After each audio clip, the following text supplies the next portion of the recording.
Boa tarde, bem-vindos, bem-vindas, bem-vindes. Eu estou bem feliz com essa roda.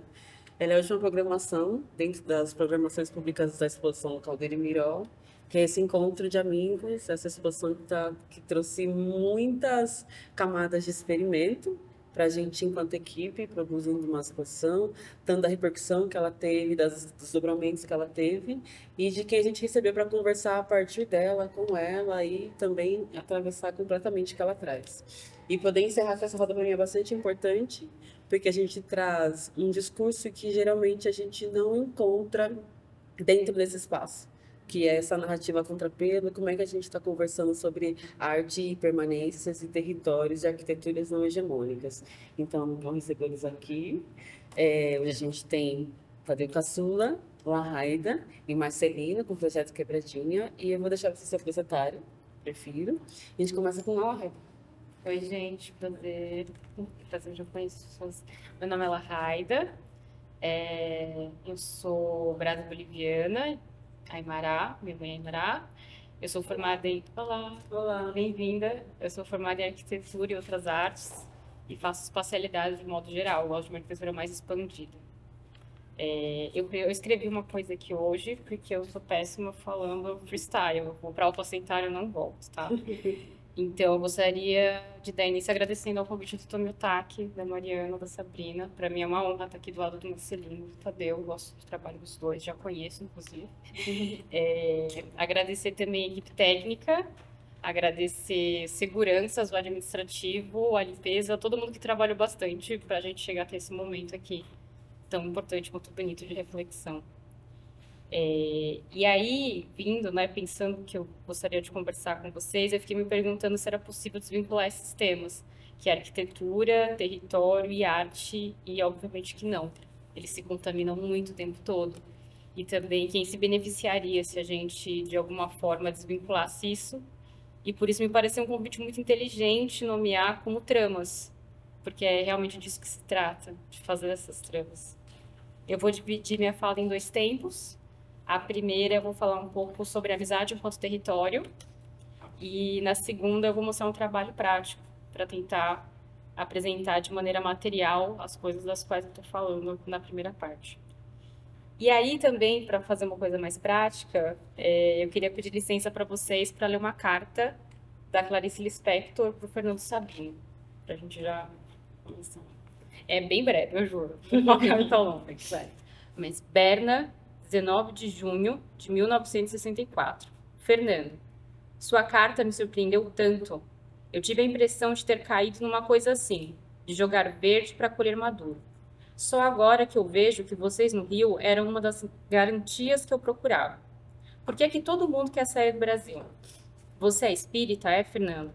Então, como você me pergunta o que eu faço às 3 da tarde? Ou já falamos sobre isso?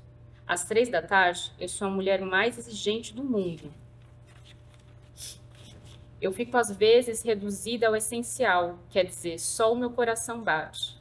Hoje eu passei o dia lendo. Às 3 horas eu li de novo sua carta e o bilhete da Helena. Eu desejo muita felicidade a vocês. Sejam muito felizes. Eu tô com muita vontade de te dar uns conselhos grandiosos, dizendo custa pouco adaptar-se a um novo lugar e etc. Fernando, você tem trabalhado? E a Helena, o que ela faz? Eu acabei de passar por uma das piores semanas em relação ao trabalho. Nada presta. Eu não sei por onde começar, eu não sei que atitude tomar, eu não sei de nada. Eu digo a mim mesma, não adianta desesperar, desesperar é mais fácil do que trabalhar. Me mande um conselho, Fernando. Eu preciso da sua ajuda, eu preciso de uma palavra amiga. Um abraço grande, me inscrevam agora que vocês sabem o quanto pode valer uma carta. Eu queria começar com essa carta, primeiro porque é um momento, é um lugar que a gente já conhece, né? Esse desespero do trabalho criativo. E queria trazer como esse lugar da amizade é importante, não só para o Calder e para o Miró, como para a Clarice e para o Fernando, como acho que para grande parte das pessoas. E começar falando da amizade como um território, sair um pouco dessa coisa de território só material, geolocalizado, ou um território só físico, mas um território como um espaço que a gente cria e coabita entre a gente, como, por exemplo, uma amizade, que é um tipo de território. E o território da amizade também como um solo fértil para a criatividade. E a teoria que eu gostaria de compartilhar aqui com vocês é que por que eu acho que a amizade é um território fértil para artistas e para criadores de modo geral. Porque eu acho que ela permite o erro. A amizade é um território que não parte tanto de julgamentos. Ela permite, quando você tem um bom amigo, é aquele amigo que você pode errar, né? Que você vai contar uma coisa e você não vai necessariamente ser julgado. E isso é uma liberdade que é a mesma liberdade, da mesma natureza da liberdade de um laboratório de ciência ou de um ateliê de arte, que são duas coisas que foram criadas, inclusive, na mesma época. No mesmo momento que é criado o laboratório de ciência, você tem a criação do ateliê de artes, que é um lugar, basicamente, de tentativa e erro. Você tenta e você erra, você tenta e você erra. E aí de experimentação, né? São espaços de experimentação. E isso faz com que a gente substitua o medo de errar pela euforia da experimentação. E eu acho que as amizades também fazem isso. Eles substituem o medo que você tem de errar pro vai lá, menina, se joga, para você experimentar mais. E assim como na amizade, não existe julgamento, um lugar onde se possa ter o risco. E o risco, por exemplo, está muito presente na linguagem do circo.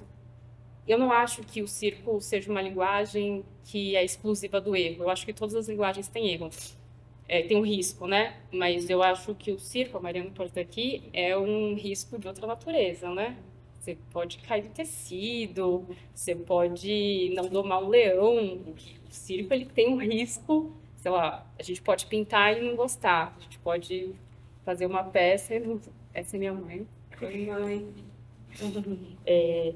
Mas o circo tem um risco de um outro lugar. O circo, ele realmente é uma linguagem do risco.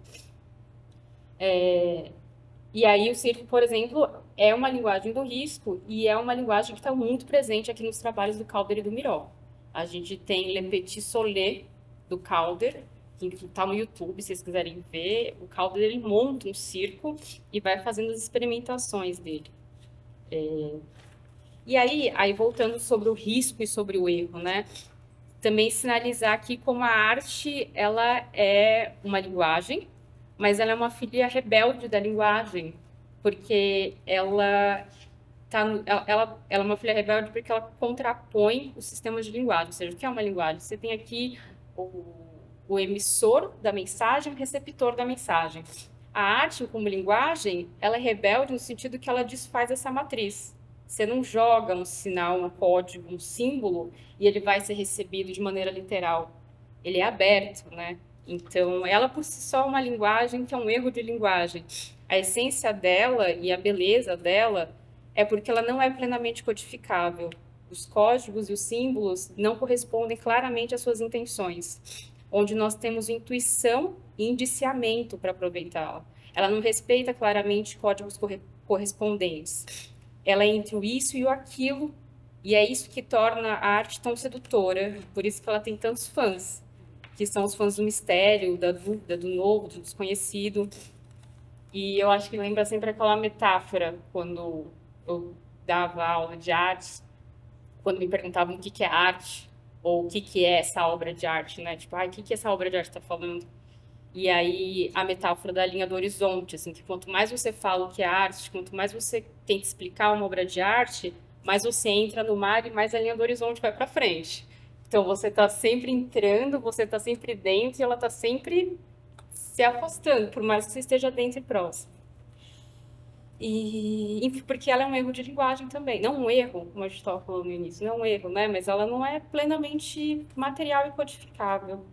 E sobre o erro, eu fiquei também falando, aqui também na nossa conversa anterior, de quem se beneficia com uma vida que não é errante. Quem tem a ganhar com uma vida que cumpre os papéis. Claro, tem pessoas que gostam de casar, ter filhos, se formar, ter emprego. Mas quando uma vida errante ou não com prazos pré-estabelecidos, eu tenho uma intuição de que talvez não seja nós mesmos que ganhamos com isso, né? Talvez, e muito talvez, exista um projeto, um sistema neoliberal e anti-humano, porque errar é humano. Então, e aí volto para a arquitetura, como é que a gente materializa essas ideias, então, tão teóricos de espacialidades, materiais? Esse é o trabalho, né? Essa que é a parte difícil. E aí eu queria mostrar um trabalho que eu fiz com amigos e cheio de erros para vocês, para tentar mostrar um pouco algumas ideias. Esse aqui é um trabalho que a gente fez de Búzios pelo Espaço. Foi um trabalho que a gente fez comissionado para o Sesc Vila Mariana. Essas estruturas que eu construí, depois eu nomeei de fantasmas. Foi um pedido comissionado para o Sesc Vila Mariana, que foi uma ambientação artística de espetáculo. E aí, eu vou falar do espetáculo, uma leitura de Búzios, do Sesc São Paulo, foi no âmbito de bicentenário de independência, em 1822. Foi um espetáculo que foi dirigido e trazido da Bahia de Salvador sobre a insurgência baiana durante a independência.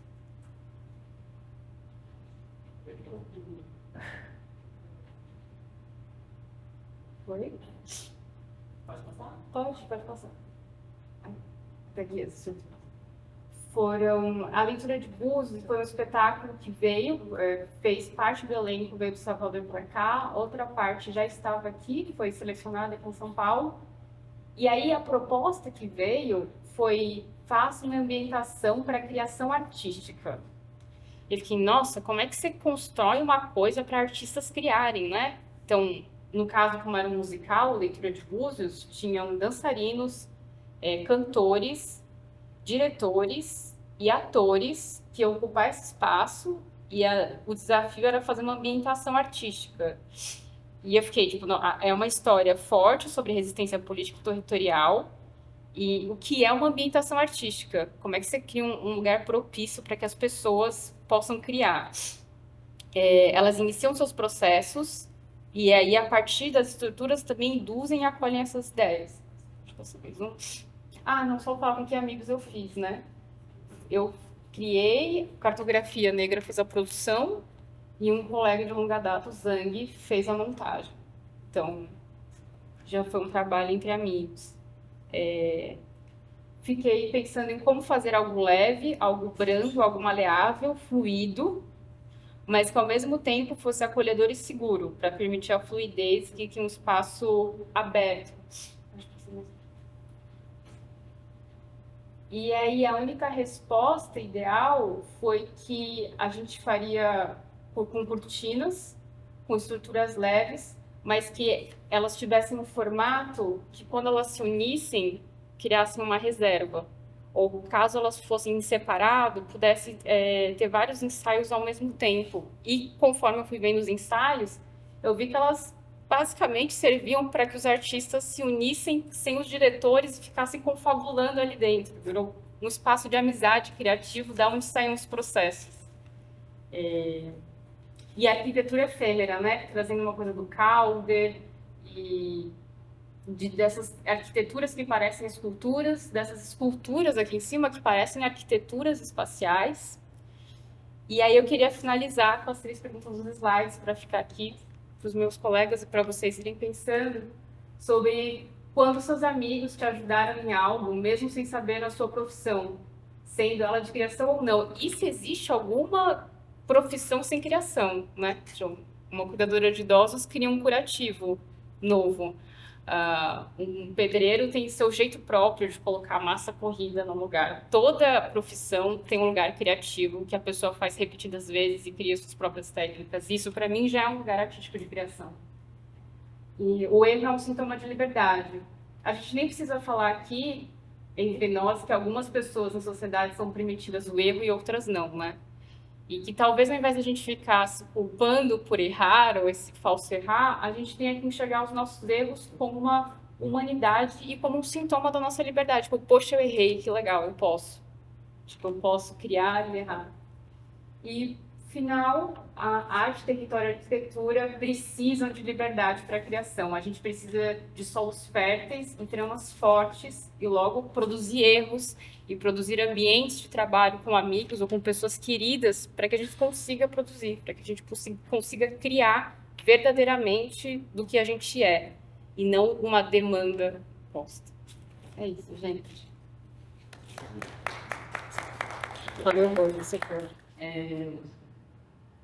Não só expandindo esse conceito de amizade, mas pensar que o que trama vocês três é a presença de uma comunidade que cria, assim, né? Que encontro é esse, que alimentos são esses, que em nenhum caso ele vai acontecer sem uma rede mesmo, né? Que comunidade é essa que está por perto? E como ela vai criando seus códigos para se dizer. E aí eu queria te convidar para falar agora do seu trabalho, da sua correria, do seu processo, e também da exposição, se você quiser. Acho que seria importante a gente chegar nela. Gente, boa tarde. Obrigado por estarem aqui, por nós estarem aqui. Obrigado pelo convite. Gente, é a primeira vez que eu entro aqui nesse espaço, nesse instituto, nesse prédio, que eu acho bonito. Ele é imponente, né? Você passa aqui pelo bairro, você vê e tal. Ao entardecer, você vê a sombra dele por onde o ônibus que você estiver, ou qualquer meio de transporte que você tiver aqui perto, você vai Reflexo passar, rosa na cara. você vai passar pela sombra desse prédio em algum momento. E, enfim, uma honra estar aqui nesse contexto, né? Principalmente, porque acho que também é sobre contextos, né? Uma vez, não faz muito tempo, eu fui em BH, fui lá conhecer o Serrão, a favela do Serrão lá, enfim. É uma das, né? Tem um monte lá e eu conheci um artista bem importante, assim, que é o Freud. E não o músico, outro Freud, que tem feito um trabalho bem bonito também de arte. E aí ele falou uma parada que eu tenho usado muito, assim, sabe, na vida mesmo. Ele falou assim, irmão, arte, uma obra de arte, ela, ela tem mais a ver com o contexto do que necessariamente com a materialidade, né? Tipo, desde que essa cadeira aqui ela esteja contextualizada, ela pode ser uma obra de arte. Agora, se ela está descontextualizada, ela é só uma cadeira, sabe?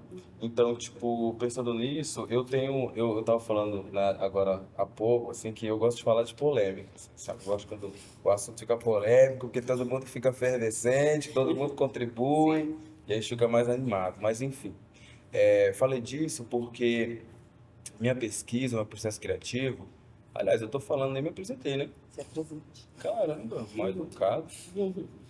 Gente, enfim, voltando tudo de novo. A gente tava falando sobre ir e voltar, né? Antes de estar falando e voltando, tava bonito. Eu gosto também, gosto da fluidez do papo. Eu sou o Marcelino Melo, ou o Nenê, ou o Menino do Drone, ou Quebradinha. Eu tô citando esses quatro nomes por agora. Talvez o ano que vem, que é daqui a pouco, talvez eu tenha mais um nome. Depende, a vida vai dizer. E eu tô aberto ao que a vida me disser e tá da hora.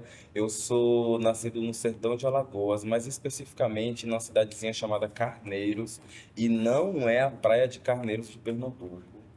É uma cidadezinha bem pequenininha que está muito distante do mar, um tanto distante, mas menos, do Rio São Francisco. Enfim, venho desse território, chego em São Paulo junto com a minha família no finalzinho de 2008, direto para a Zona Sul de São Paulo, mais especificamente Capão Redondo, Campo Limpo e Jardim São Luís, aquele triângulo ali de Zona Sul que eu estou lá até hoje e amo, inclusive minhas referências. Bastante das minhas referências são de lá, estão vivas, inclusive, e permanecem nesse território. Algumas eu sou amigo, outras não, às vezes por opção, às vezes por não. Enfim, a gente tem que não só viver, mas administrar a vida também. Enfim, sou artista agora, né? Umas pessoas chamam de artista plástico, outras pessoas chamam de multiartista. Mano, eu tô na vida fazendo as coisas, tá ligado? Não gosto muito desses rótulos, não. Mas tudo bem também, tá tudo certo.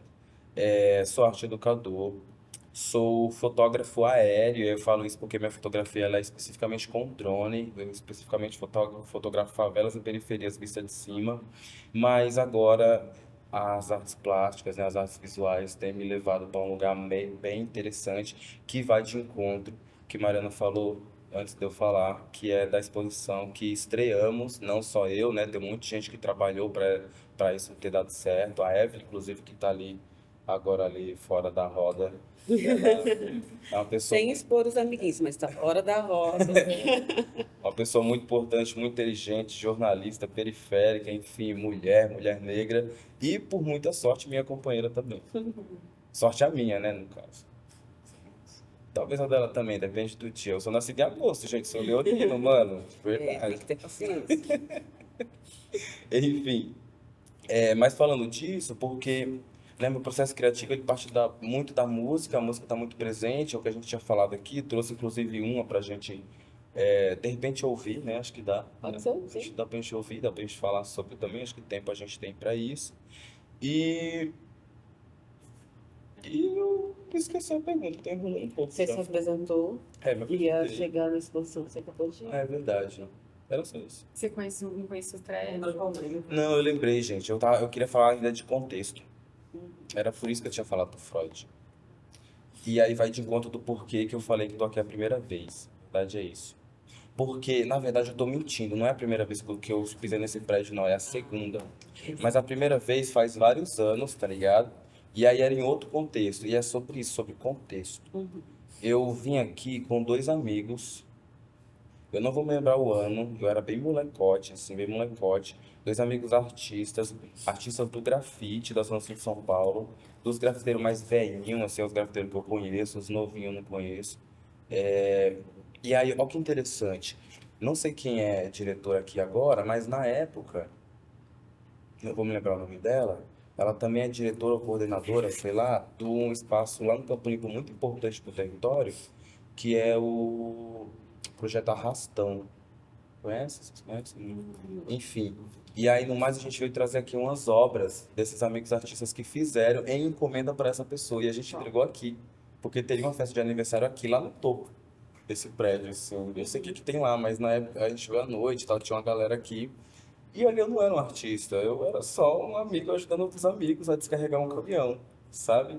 E eu meio que excluí um pouco dessa informação de mim mesmo, porque eu gostaria de estar nesse espaço como artista, como alguém que representa alguma ideia, como alguém que tenha uma certa relevância para o assunto que está sendo falado. Eu acho que talvez seja hoje. Então, por isso que eu falei que hoje é a primeira vez. Então, contextualizando, é a primeira vez que eu estou aqui como artista, como uma pessoa que se entende como artista, se entende pertencente a um território. Talvez seja esse território, talvez não também, mas tá tudo certo. E aí volto de novo lá no Serrão, lá em BH, com esse amigo o Freud me falando então, mano, tudo depende do contexto. E de encontro a isso, nós inauguramos uma exposição em Niterói, no Museu de Arte Contemporânea de Niterói, sábado, dia 7. Estamos nos recuperando dessa experiência. É uma experiência que a gente conseguiu, não sei quem aqui já conhece esse museu em Niterói, é, é um dos poucos, não sei qual que é o número, mas desenhado pelo Niemeyer. Parece uma nave espacial, bonito demais. É inspirado na Flor de Lótus, né? Enfim, um grande artista é o Niemeyer, na verdade, né? Mas junto a isso, uma coisa que pouquíssima gente sabe, existe uma única construção em favela, em território favelado, que é desenhado pelo Niemeyer, que é uma instituição que chama Maquinho, que ela é vizinha ao MAC de Niterói, onde está a nossa exposição, e ela sobe o Morro do Palácio.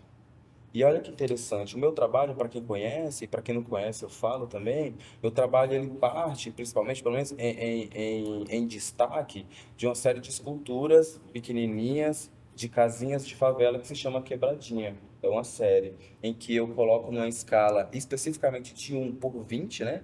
Um algo real dividido em 20 partes, né? Diminuído ali, e faço então essas casas, essas moradas, que agora eu e Evelyn em casa, a gente fica falando que isso possa ser um casulo a partir da nova série que a gente tem apresentado, que é Etnogênese, que eu vou trazer em outro momento dessa conversa ainda, junto com a música de um grande amigo que eu não conheci, que é o Chico Sainz, tá ligado? Eu gostaria muito. Eu tenho vários amigos que eu não conhecia, assim, Carolina Maria de Jesus é uma grande amiga minha, mas que a gente não se conheceu por uma lacuna de tempo, assim, mas faz parte da vida também.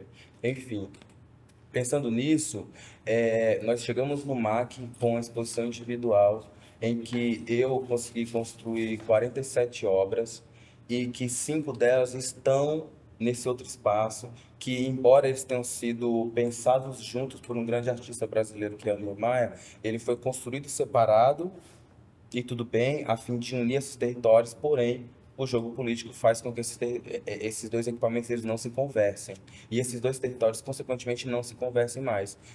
Para as gírias cariocas, então, estamos falando do morro e do asfalto, né? Eu odeio essa colocação, odeio, acho feio, acho brega, mas enfim, dessa ideia de morro e asfalto. Assim. Respeito, mas não gosto. A gente pode falar sobre isso, né? Essa separação de territórios. Enfim, e a gente conseguiu fazer uma coisa muito linda. Eu não vou ter vídeo porque meu cineasta precisou de uma semana de folga, depois da intensidade do projeto, que foi, a gente conseguiu fazer uma performance desse, a gente chama de ser território. Estamos chamando de ser território essa etnogênese que aí eu venho com algumas máscaras de tijolos, pedaços de parede mesmo, um dançarino veste isso, e ele é então o seu território, favelado especificamente, ele tem tijolos na cabeça, literalmente. E ele vai dançando, descendo esse morro, descendo desse espaço que é o Maquinho lá em Niterói, ele vai descendo, entra nas ruas, sai das ruas, essas pessoas, essas favelados e faveladas e outras pessoas que não, também vai seguindo até subir um grande museu, e um grande museu muito importante, que é o MAC. Eu trouxe tudo isso só para contextualizar que a gente usa, eu pelo menos uso da escala para falar do macro, do território, do micro também, ao mesmo tempo que do corpo, do ser, né? Eu acredito que as coisas são sobre o chão, né? Eu, inclusive, tenho um sonho de ir embora de São Paulo. Eu tô trabalhando para isso há alguns anos já, mano, focadíssimo para ir embora de São Paulo, mas não do estado, porque ainda não é o momento. Eu entendo super que ainda preciso ficar uns anos aqui ainda, mas eu quero comprar um lugar que eu tenha quintal, e que eu tenha um quintal que tem terra. Porque eu tô muito cansado da gente acordar e pisar aqui, ó. Aqui eu tô falando desse cimento, sabe? Desse concreto aqui armado aqui, ó. A gente pisa, aí a gente põe um tênis, que inclusive só pus só por formalidade, viu, gente? Só pus pra vir pra cá, porque senão eu viria de chinelo. Odeio pôr tênis, embora eu goste de tênis, mas odeio colocar. Mas pisar na terra, pisar no chão, sentir a terra de novo, como sentia em Alagoas. Pensando nisso, pensando que a vida e o ser é barro, vem com a etnogênese, e o meu elemento da minha pesquisa é o tijolo. É o tijolo que em São Paulo a gente chama de tijolo baiano, que é aquele tijolinho de barro de 6 furos. Então, voltando pro Freud de novo na conversa, olha, foi esse dia aí mesmo. Ó, jornal não sei o que ali, ó. A gente tá sendo bem falado, viu? Nossa, meu grande amigo, ó, que bom essa foto. Leonardo Cordeiro. Leonardo é talvez a pessoa mais influente no samba rock. Inclusive um movimento que nasce em São Paulo, que é de São Paulo e é negligenciado em São Paulo, né? É quase como o samba paulista, né? É quase como isso, assim. E lá na exposição, Leonardo Cordeiro, ele é um grande articulador do samba rock, mas também ele é um grande ator. Ele só não sabia disso. Ele dá o corpo, ele presta esse corpo físico para dar materialidade a uma das obras dessa etnogênese, dessa exposição, que é o Zé do Caroço. E aí eu posso separar aqui no Instagram rapidinho para mostrar. Você consegue entrar no Instagram? Não, né? Vamos usar dos amigos, então. Consegue entrar no Instagram do Emicida aí? Já para dar carteirada, né? Um amigo importante. Pô, Vamos dá umas falar de um amigo carteiradas, né? importante. Mas que vai ser mais fácil achar no Instagram dele do que no meu. Enfim, o Leonardo, ele presta então o corpo físico dele para dar vida a uma obra que é... Ó, parça, isso. Tá meio ruimzinho de ver, mas a gente tem... Não, mas tudo bem, também acho que dá pra ler a imagem, não dá? Ó, melhorou. Né? A gente tem então um homem adulto, um homem negro adulto, favelado, e que haste então o seu eu político, né? Tem um momento da minha vida já em São Paulo, eu adolescente, que eu chamo de eu político. E aí estou colocando ali também ele queimando essa bandeira do Brasil, que inclusive nos diz muito, né? Mas enfim, esse é o ser território. Ele tem uma cabeça de tijolos que parece com uma parede, mas que é também uma parede, e que ele, acima de tudo e para além da parede, ele é barro.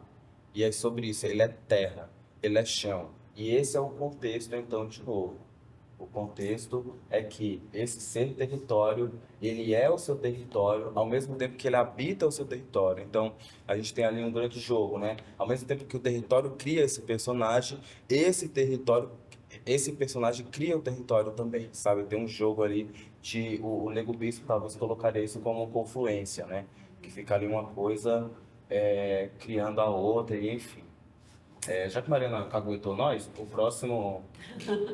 próximo coisinho desse carrossel aí é uma outra obra também que chama Aie, né? Em que algumas crianças e a presença da infância também está ali retratado nesses 6 territórios também. Eu gosto muito disso, dessa cena aí.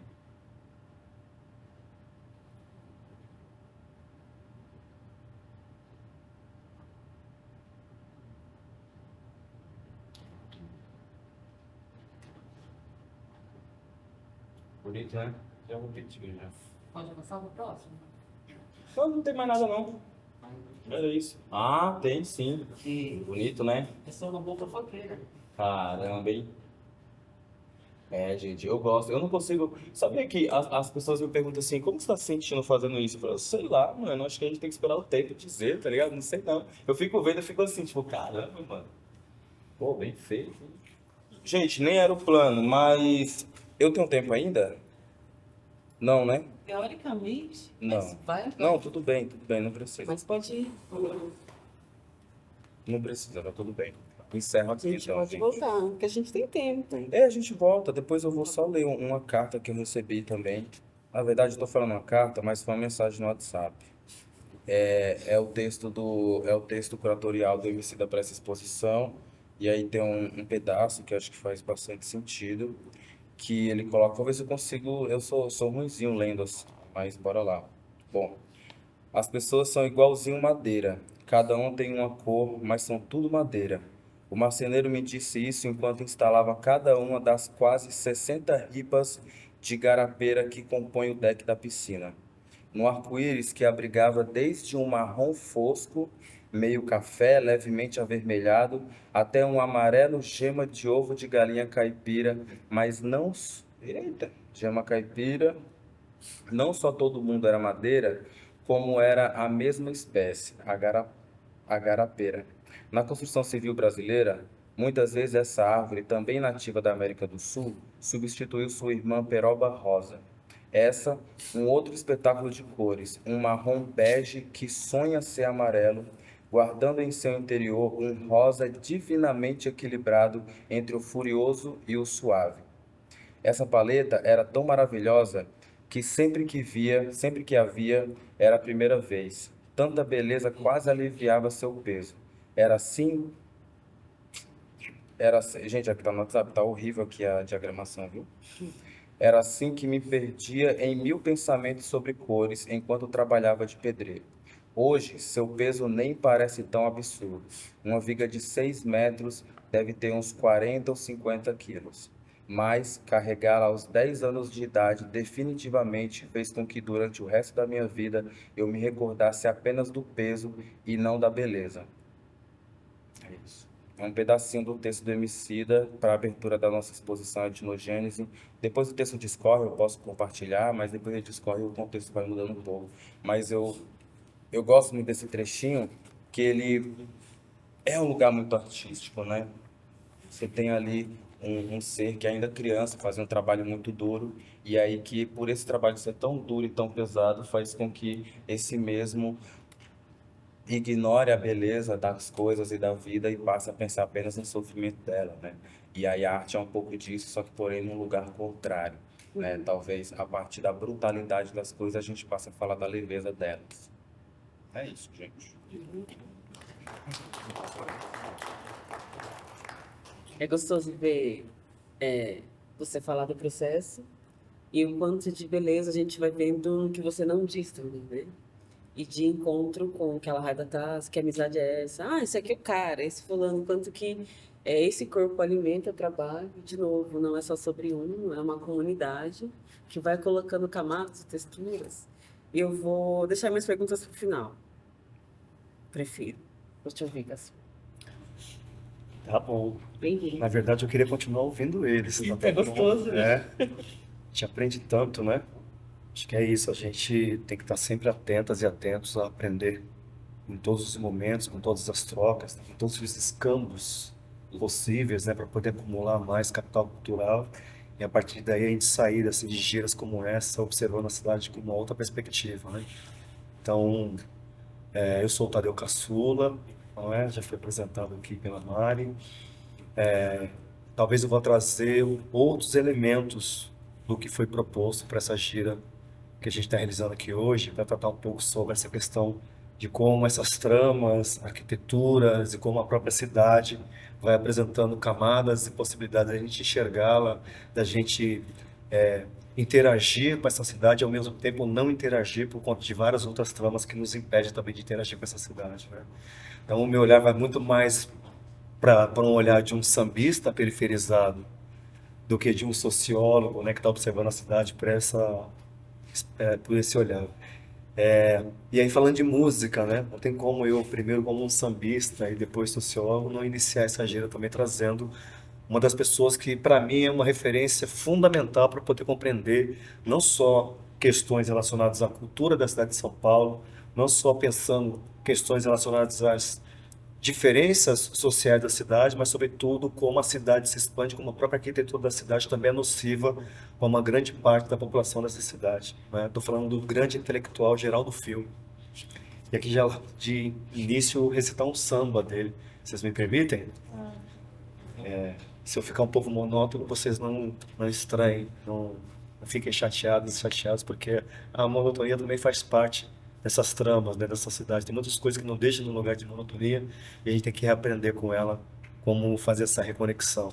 O Geraldo, entre vários sambas, que para mim era um grande geógrafo musical, geógrafo cultural da cidade, porque também era um grande cronista de como essa cidade foi se movimentando, se expandindo, virando um espaço, um território verticalizado, e essa verticalização também foi criando bolsões sociais em que a população preta e pobre foi preterida desse processo de expansão da cidade, né? Então, Geraldo ele traz, dentre os vários sambas, um que eu gosto muito, que chama-se São Paulo, Menino Grande. Ele fala: São Paulo, menino grande, cresceu, não pode mais parar.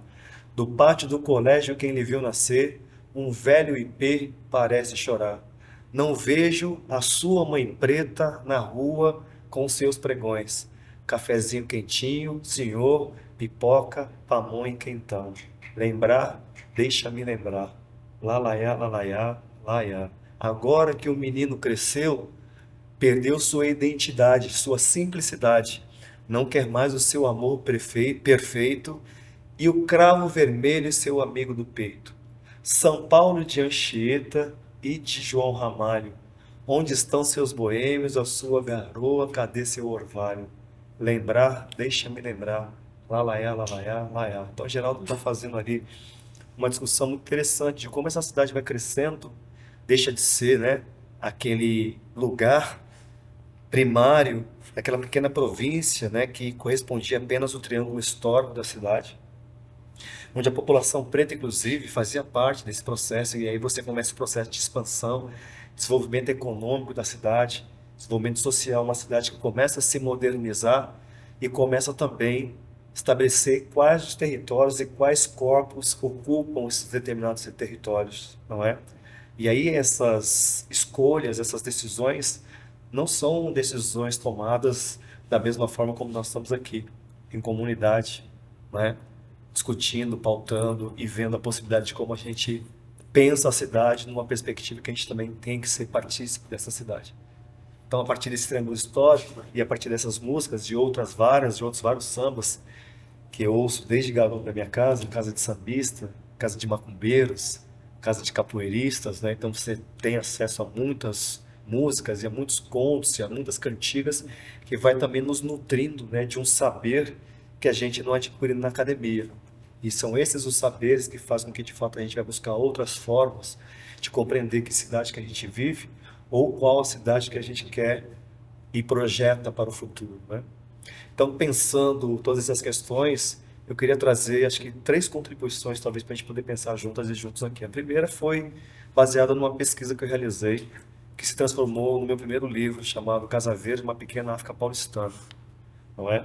Um livro que vai tentar compreender por que a Zona Norte de São Paulo tem o maior número de pessoas pretas na cidade, né? Não só de pessoas, mas também de um território que criou-se uma identidade baseada nessa presença, não só quantitativa, mas eu posso colocar a questão quali também, porque a ressignificação daquele território com a nossa presença lá colocou a Zona Norte num lugar assim de desenvolvimento cultural, desenvolvimento social, desenvolvimento econômico muito baseado nas nossas experiências, né?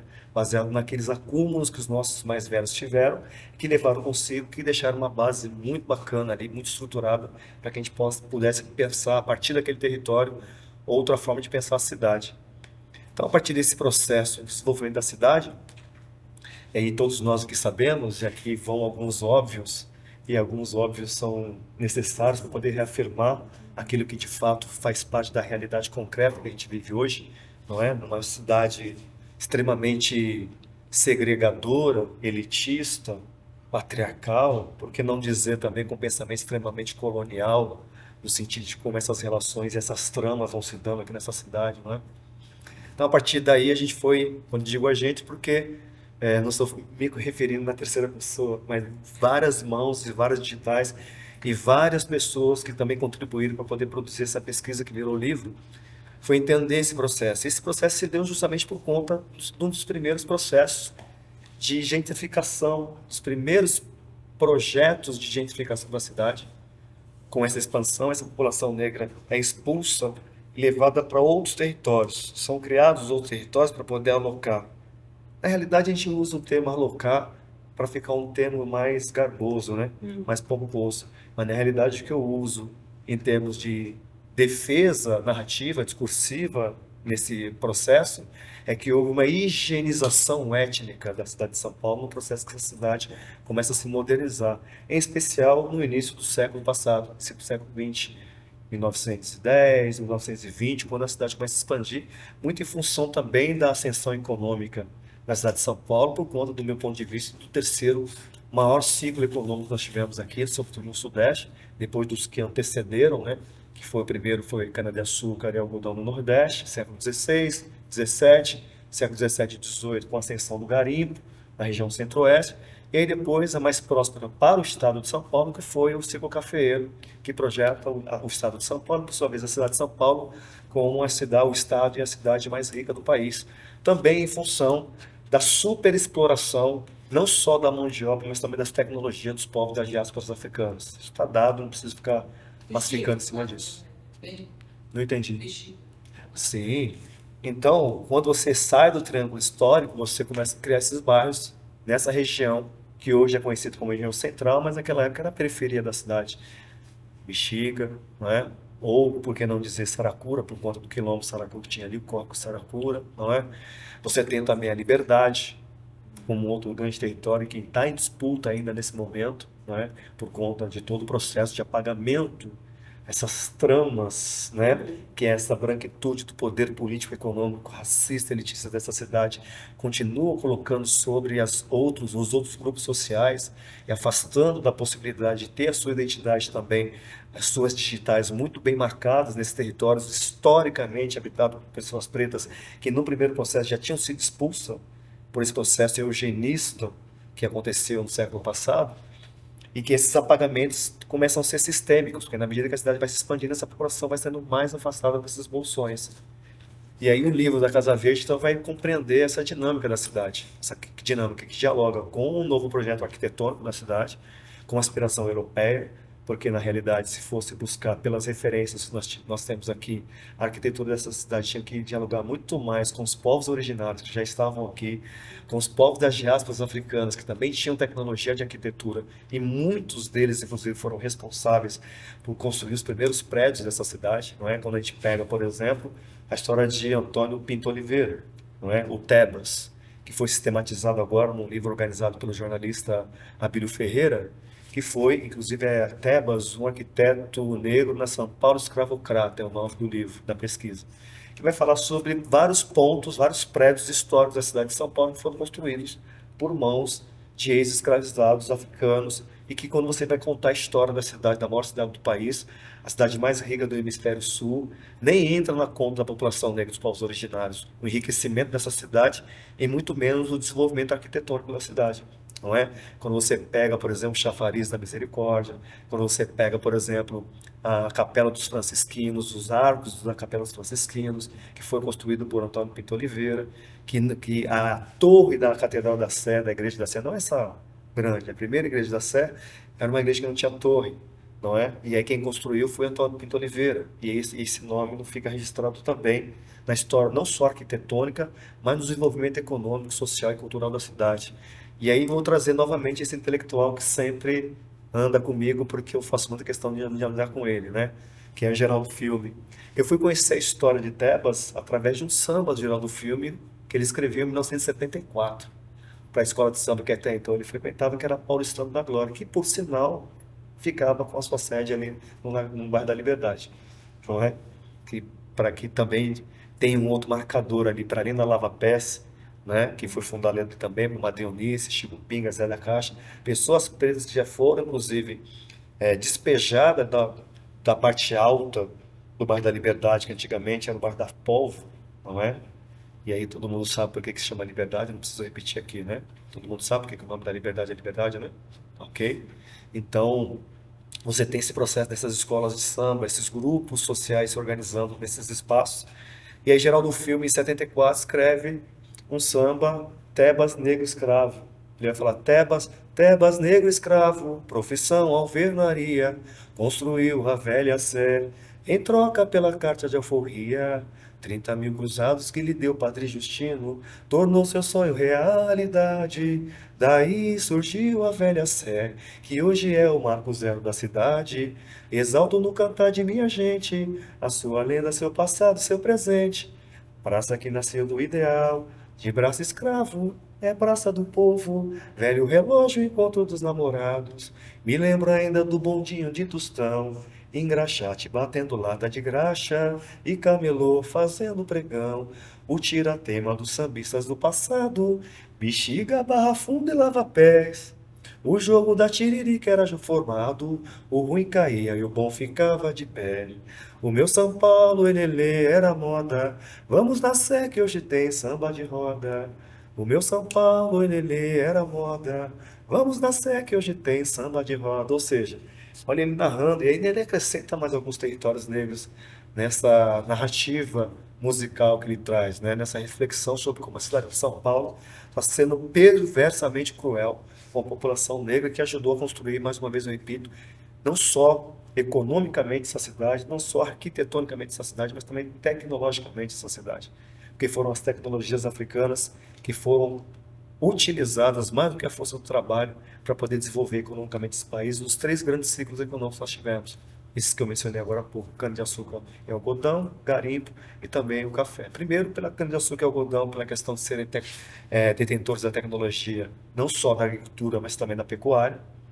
Quando a África já é invadida e colonizada, antes da colonização daqui da América pelo continente africano, pelo continente europeu, eles já conseguem detectar tecnologias dos grupos sociais, que depois foram chamados de grupos étnicos, né, de África, divididos em vários grupos, sobretudo reforçado isso no movimento luminista, que vai então definir esses grupos como grupos étnicos, mas detinham tecnologias, assim como a questão da forja, do manuseio de ferro e, sobretudo, da exploração de subsolos, que os africanos já tinham essa tecnologia.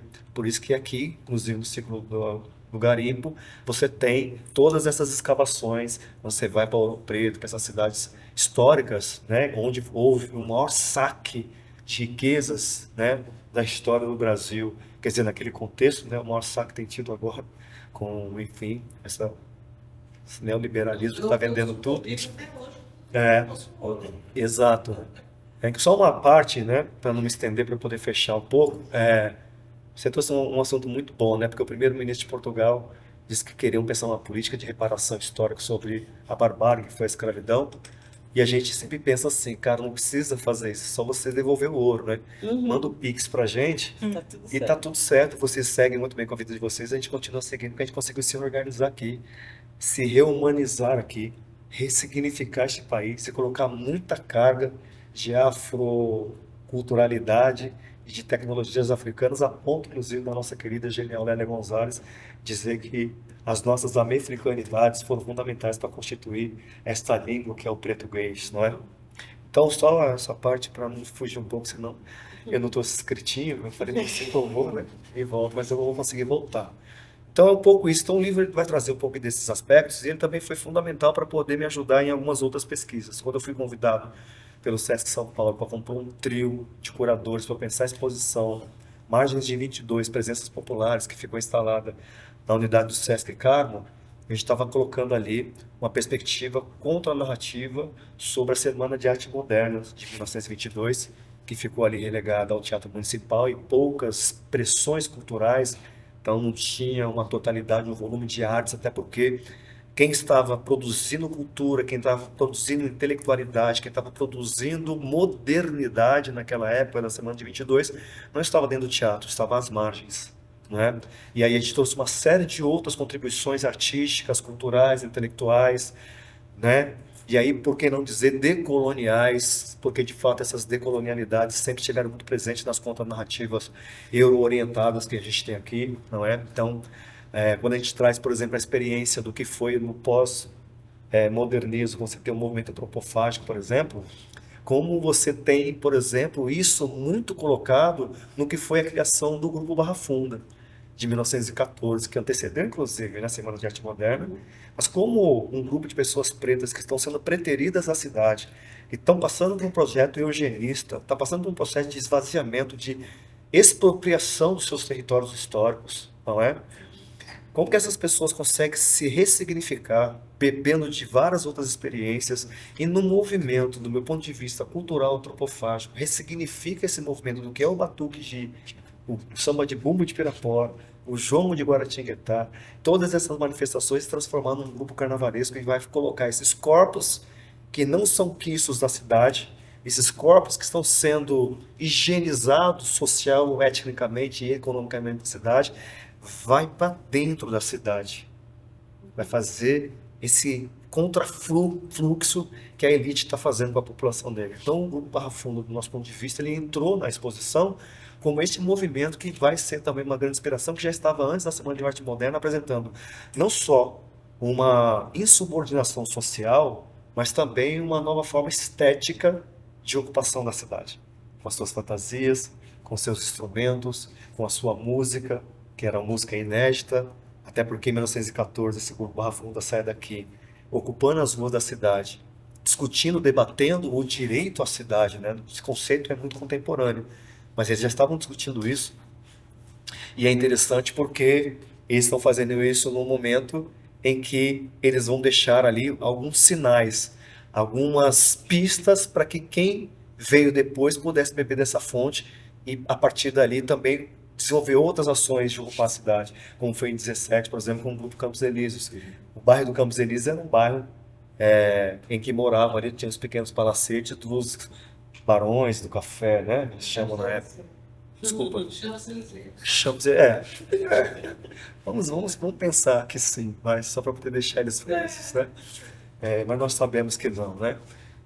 E aí você tem ali, inclusive, um outro grupo que surge também para poder dizer, olha, a gente de fato está aqui, a gente existe. Por mais que esse movimento de nos expulsar daqui, por mais que vocês estão pensando uma arquitetura que não dialoga com a minha estética física, com a minha estética étnica, com a forma ou com a minha cosmovisão de como essa arquitetura poderia ser diferente, não com a aspiração europeia, não pensando numa estrutura arquitetônica que o meu corpo não combina com essa arquitetura, a gente está mostrando outra possibilidade, inclusive, de rediscutir a cidade, redefinir o modelo de ocupação dessa cidade.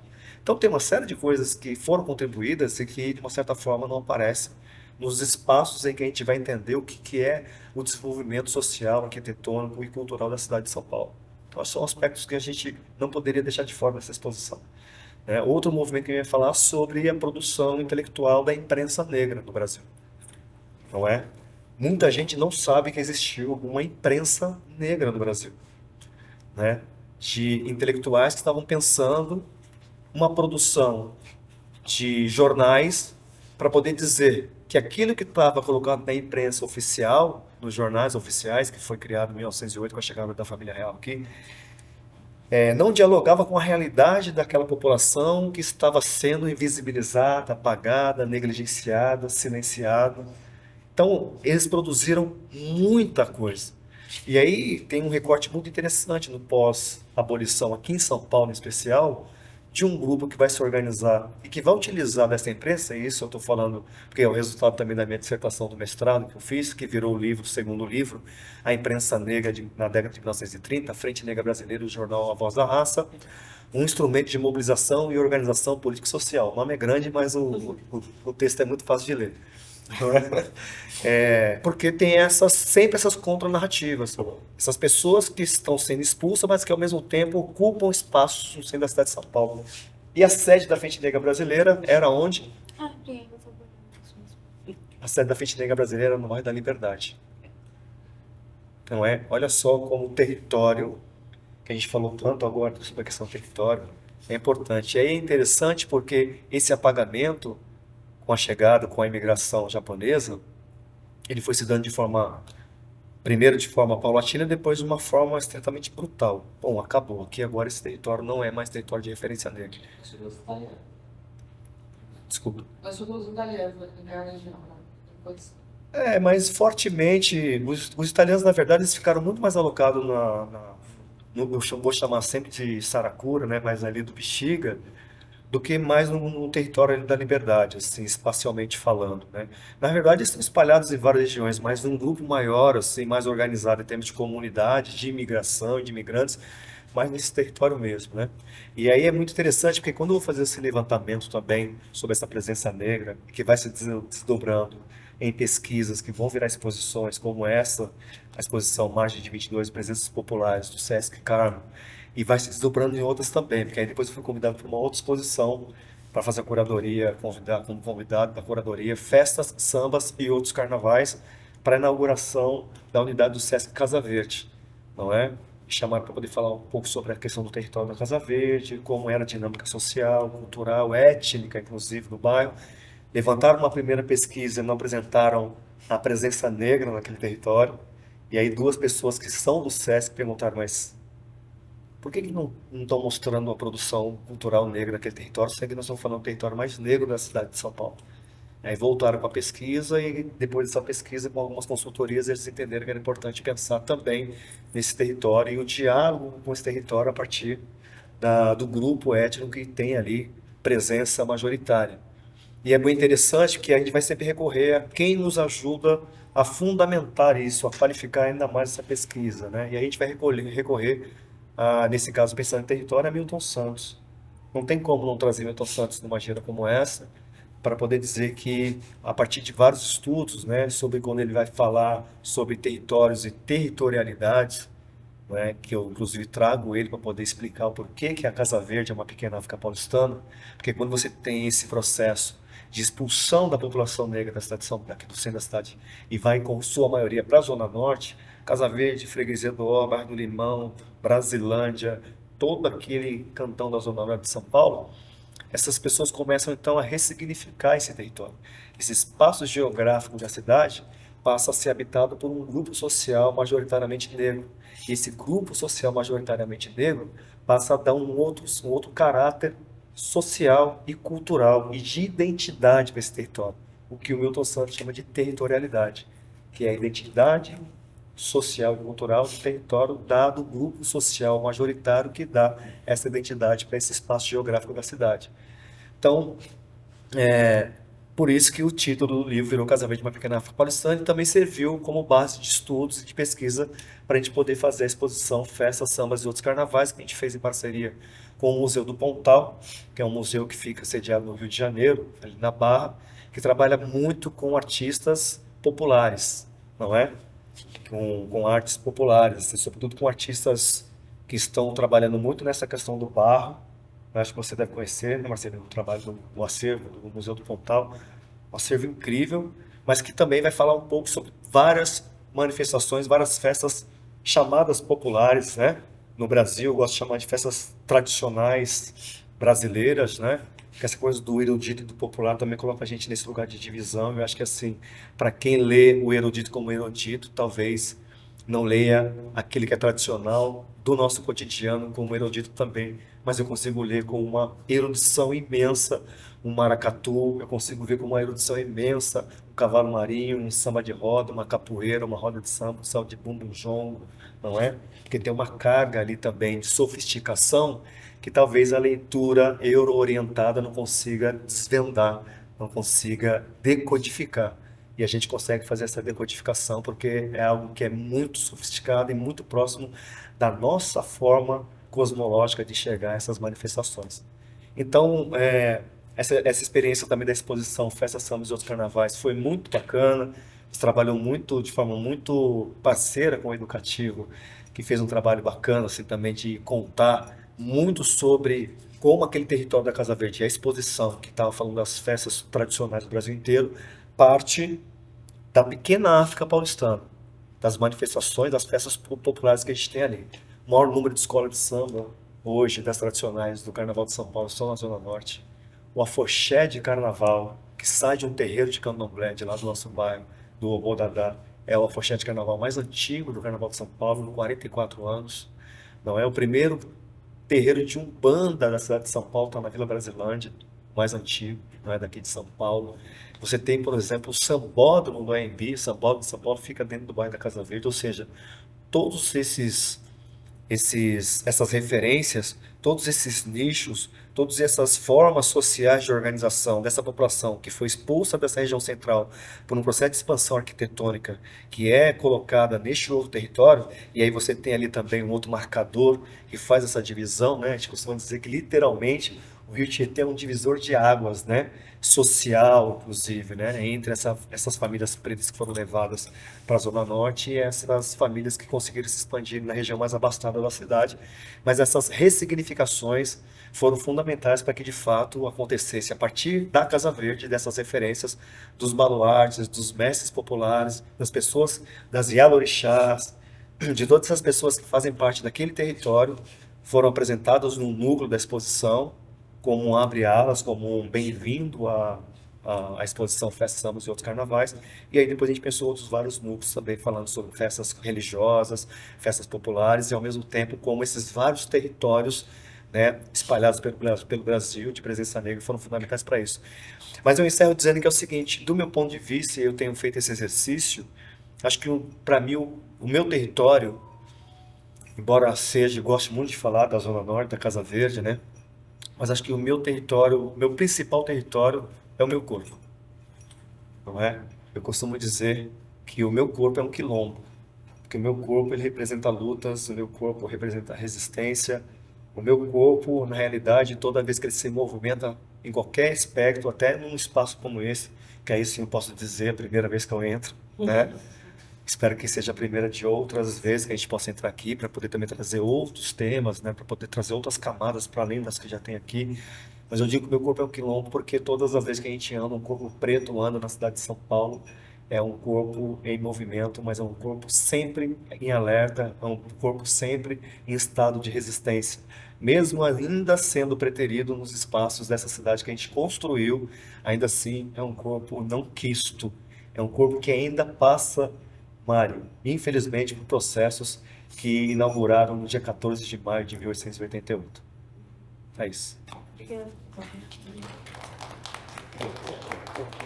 Dá vontade de voltar uns 2 meses atrás e trocar o nome da conversa. Tramas, nada a ver, tramas agora, não quero mais. Tem tudo a ver, mas tem 3 dimensões que está presente na fala de cada um de vocês, que para mim hoje a imagem seria um tripé, assim, da arquitetura, e tem a arquitetura a partir de uma perspectiva afetiva mesmo, uma perspectiva política e uma perspectiva estética, que é o que tramou, assim, né, nas falas de vocês três, de cada um na sua medida, o quanto que também, através de uma conversa que o próprio Educativo teve em relação a esse encontro de hoje, a gente trouxe aqui, a partir dessa fala, Rai, da amizade enquanto território, e no Educativo a palavra que veio, que também compartilha do mesmo sentido, que é a comunidade. E aí foi muito bom você já começar assim, falei, não vou nem trazer o que a galera trouxe, porque ela já discorreu muito bem, né? Esse território enquanto espaço de erro, de acerto, de experimento,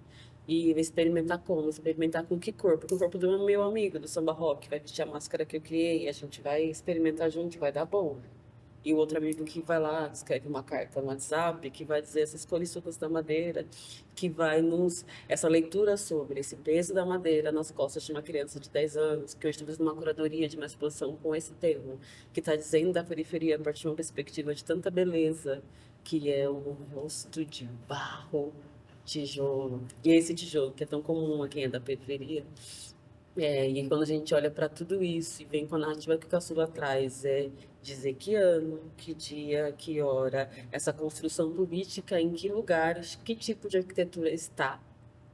É uma perspectiva importante que a gente olhar agora, ainda mais estando dentro desse lugar. Que pensando para a história da arquitetura é uma importância, esse prédio cor-de-rosa redondo. Os moradores do prédio chamam, moradores do bairro, por aqui, chamam o prédio de pirulito. Pirulito. Parece. Na FAO também. Porque ele é na falta Na FAO também, a gente prédio percebe pirulito. que Então, que leituras a gente traz da arquitetura e quais as inúmeras perspectivas a gente pode olhar para ela, a gente escolhe olhar para ela, e aí, dentro de escolhas, as escolhas também serem políticas. O quanto nós estamos preocupados com a política, assim, em detrimento do afeto, sem em detrimento da estética. E com isso, partindo da sua coisa de gostar da provocação, eu queria perguntar se dentro desse momento que nós estamos, de ocupar outros espaços, é isso, são corpos que entraram aqui pela primeira vez, e meu corpo entrou aqui pela segunda vez para uma entrevista de emprego. E eu entrei, e fiquei, e construí essa roda, que traz esses outros corpos. Deu certo? Mas como que nesse momento em que nós estamos cada vez mais se infiltrando em lugares onde nós não estávamos antes, a gente consegue não permitir a fetichização dos nossos discursos. Tem uma preocupação com isso, porque às vezes leva lá esse discurso fulano de tal pesquisador, porque é legal o que ele faz, leva lá, famoso, um monte de seguidores no Instagram. Ai, nossa, ai, a professora arquiteta fez lá o cenário do jogo de luzes e traz o caçula, sambista, roda, um monte de gente, fez curadoria. E aí, como que é legal, não é? Como a gente não deixa o hype sucumbir o discurso, que é de conquista de território, que é de permanência desses corpos quilombos. Tenho carregado essa pergunta comigo e ouvido muitas respostas. E eu queria ver de vocês também. Valendo! Vou fazer um hiato enquanto isso pra vocês. Massa. a gente pensa. Sabe que aqui na Vila Madalena, há uns 15 anos, eu trabalhei rapidamente no Museu da Pessoa, tem um Museu da Sim, Pessoa tá aqui na Vila perto. Madalena. E lá eu descobri um perfil que era de um homem negro, que era um reprodutor. Olha, cada coisa a gente não para de descobrir coisa absurda, né? Um cara que era que os grandes falar do negócio faziam com que os negros se reproduzissem para ser novos escravos, novos funcionários. Uma coisa muito chocante, né? Até hoje, não me canso de me aterrorizar com essa era. Eu acho que a gente nunca vai deixar de se aterrorizar com essas informações. Tem uma. É um problema, ainda bem que a gente se aterroriza. Mas também quer dizer que a Vila Madalena é um território muito negro, né? Depois foi ocupado, né? Por a Vila Madalena é um território bastante negro. Vila Madalena, Perdizes, Tatuapé, todos esses territórios, historicamente, são territórios negros. Outra coisa que parece besta, mas com o anúncio da arquitetura, eu descobri outro dia que o Teatro Oficina é uma arquitetura, né, muito africana, né, no modo de construção e no modo de pensar a arquitetura. Enfim, Obrigada. veremos. Eu posso começar. Não precisa responder todo mundo também, se não quiser, tá tudo bem. Mas vai. Desistiu. Não, tipo, é interessante pensar isso, assim, tipo... Toda vez que me pede uma entrevista, por exemplo, eu fico assim, eu falo pra ela é jornalista. Eu falo pra ela assim, mano, mais uma pessoa que vai perguntar as mesmas coisas que todos os outros perguntam. E eu já vou meio cansado. Mas tudo bem, assim, geralmente dá certo. Mas, por exemplo, ninguém nunca me perguntou isso. perguntou agora. É. E que é muito pertinente, porque a gente está no momento agora pô, não vai, né? Ah, hoje é sábado, ó, faz exatamente uma semana agora da abertura da exposição, então, tipo, que doido. E aí, como faz para que o nosso discurso ele não seja cooptado nesses espaços que a gente está adentrando agora, que ao mesmo tempo é mais importante que a gente esteja, mesmo correndo risco dos nossos discursos ser cooptados, do que a gente deixar de adentrar esses espaços, né? Que é importante. Esse espaço aqui, ele também está incluído nessa fala, sabe? E vários outros. Nos últimos 3 anos, talvez, acho que 3 anos, 2 anos, enfim, meu trabalho tem me levado para vários lugares que eu, de verdade, nunca imaginei que estaria. E principalmente nesse contexto de artista, como uma pessoa relevante e tal, para aquele contexto, claro, né? Pronto. Enfim. E aí, todos os lugares que eu entrei de 2021, 2022 para cá, eu tenho insistido em dizer para as pessoas que representam aqueles espaços, naqueles contextos, de que isso parece um pouco soberbo, mas é importante que a gente diga.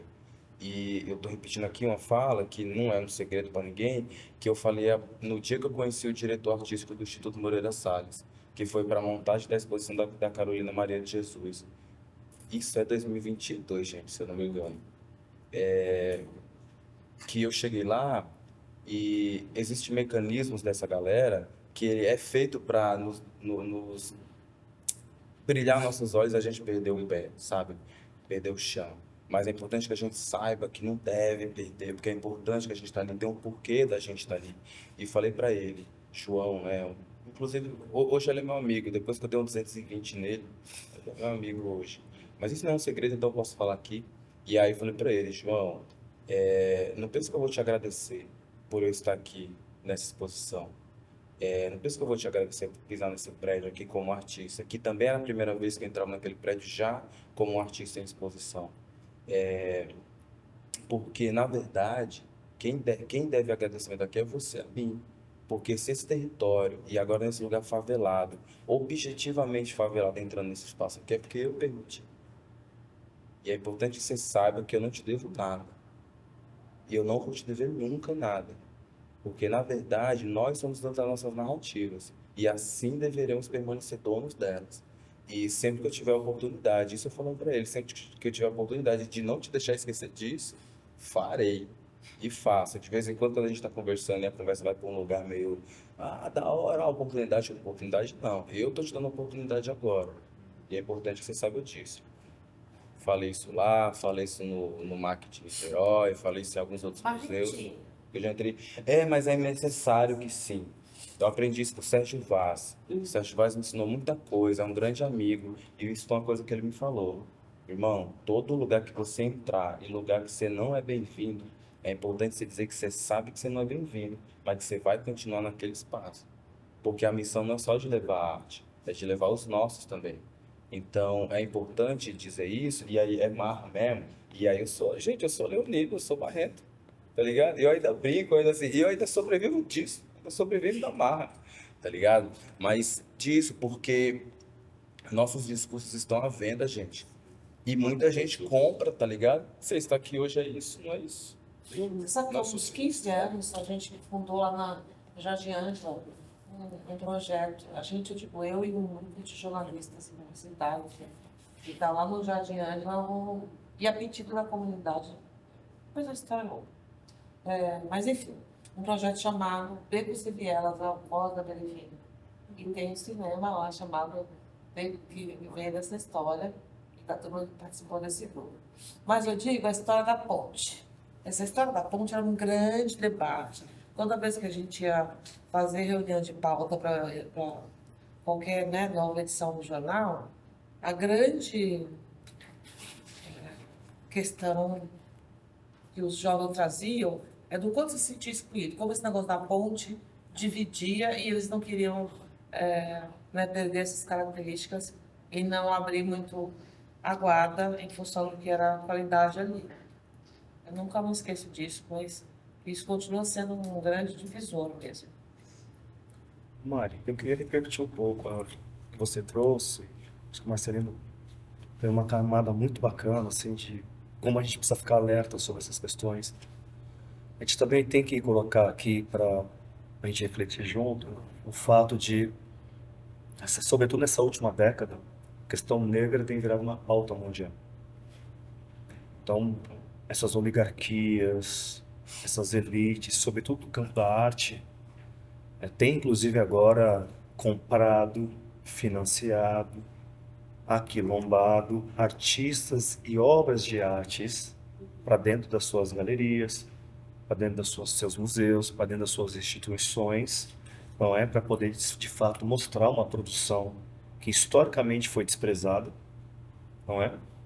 E que agora, por ser uma pauta global, sobretudo se força, assim, fica muito mais robusta essa pauta quando você tem a questão do caso de George Floyd. Muitas instituições não querem ser colada no lugar de instituição racista, saca? Então começa a fazer alguns movimentos para poder mostrar que de fato aquela instituição, ou aquele museu, ou aquela galeria dialoga com a pauta racial e quer se colocar como uma instituição antirracista. E é isso que você traz, Marcelino, é fundamental. Não podemos ser ingênuos, porque a qualquer momento essa pauta deixa de ser importante e aí, de repente, como por exemplo agora, tem instituições que até 2 anos atrás estavam financiando projetos que tinham relevância com ações antirracistas, que agora a ação antirracista deixou de ser prioridade porque a pauta agora é meio ambiente. Então, se você apresenta um projeto para discutir alguma coisa relacionada à inclusão, à diversidade, já não está na pauta de algumas instituições mais. Agora a pauta é meio ambiente, você tem que apresentar um projeto relacionado ao meio ambiente. E aí alguns artistas também têm, inclusive, refletido sobre isso, sobre como a obra dele é comprada por um valor ou colocada numa exposição num valor expressivo frente às nossas realidades econômicas, né? Tem que deixar isso claro. E que daqui a algum tempo essas obras já não serão mais colocadas nessas galerias, não serão colocadas nas exposições, porque quem define a pauta, embora a gente possa fazer toda a inflexão de pautar, quem decide os donos de galerias, os grandes curadores, enfim, colecionadores, mas quem pauta é o capitalismo. Então, se o capitalismo entender que agora a gente precisa dar visibilidade para as obras dos povos originários, são as obras dos povos originários que vão entrar na pauta deles. Porque agora nós temos que mostrar o fator social de relevância da obra produzida pelos povos originários. Depende do momento do escândalo.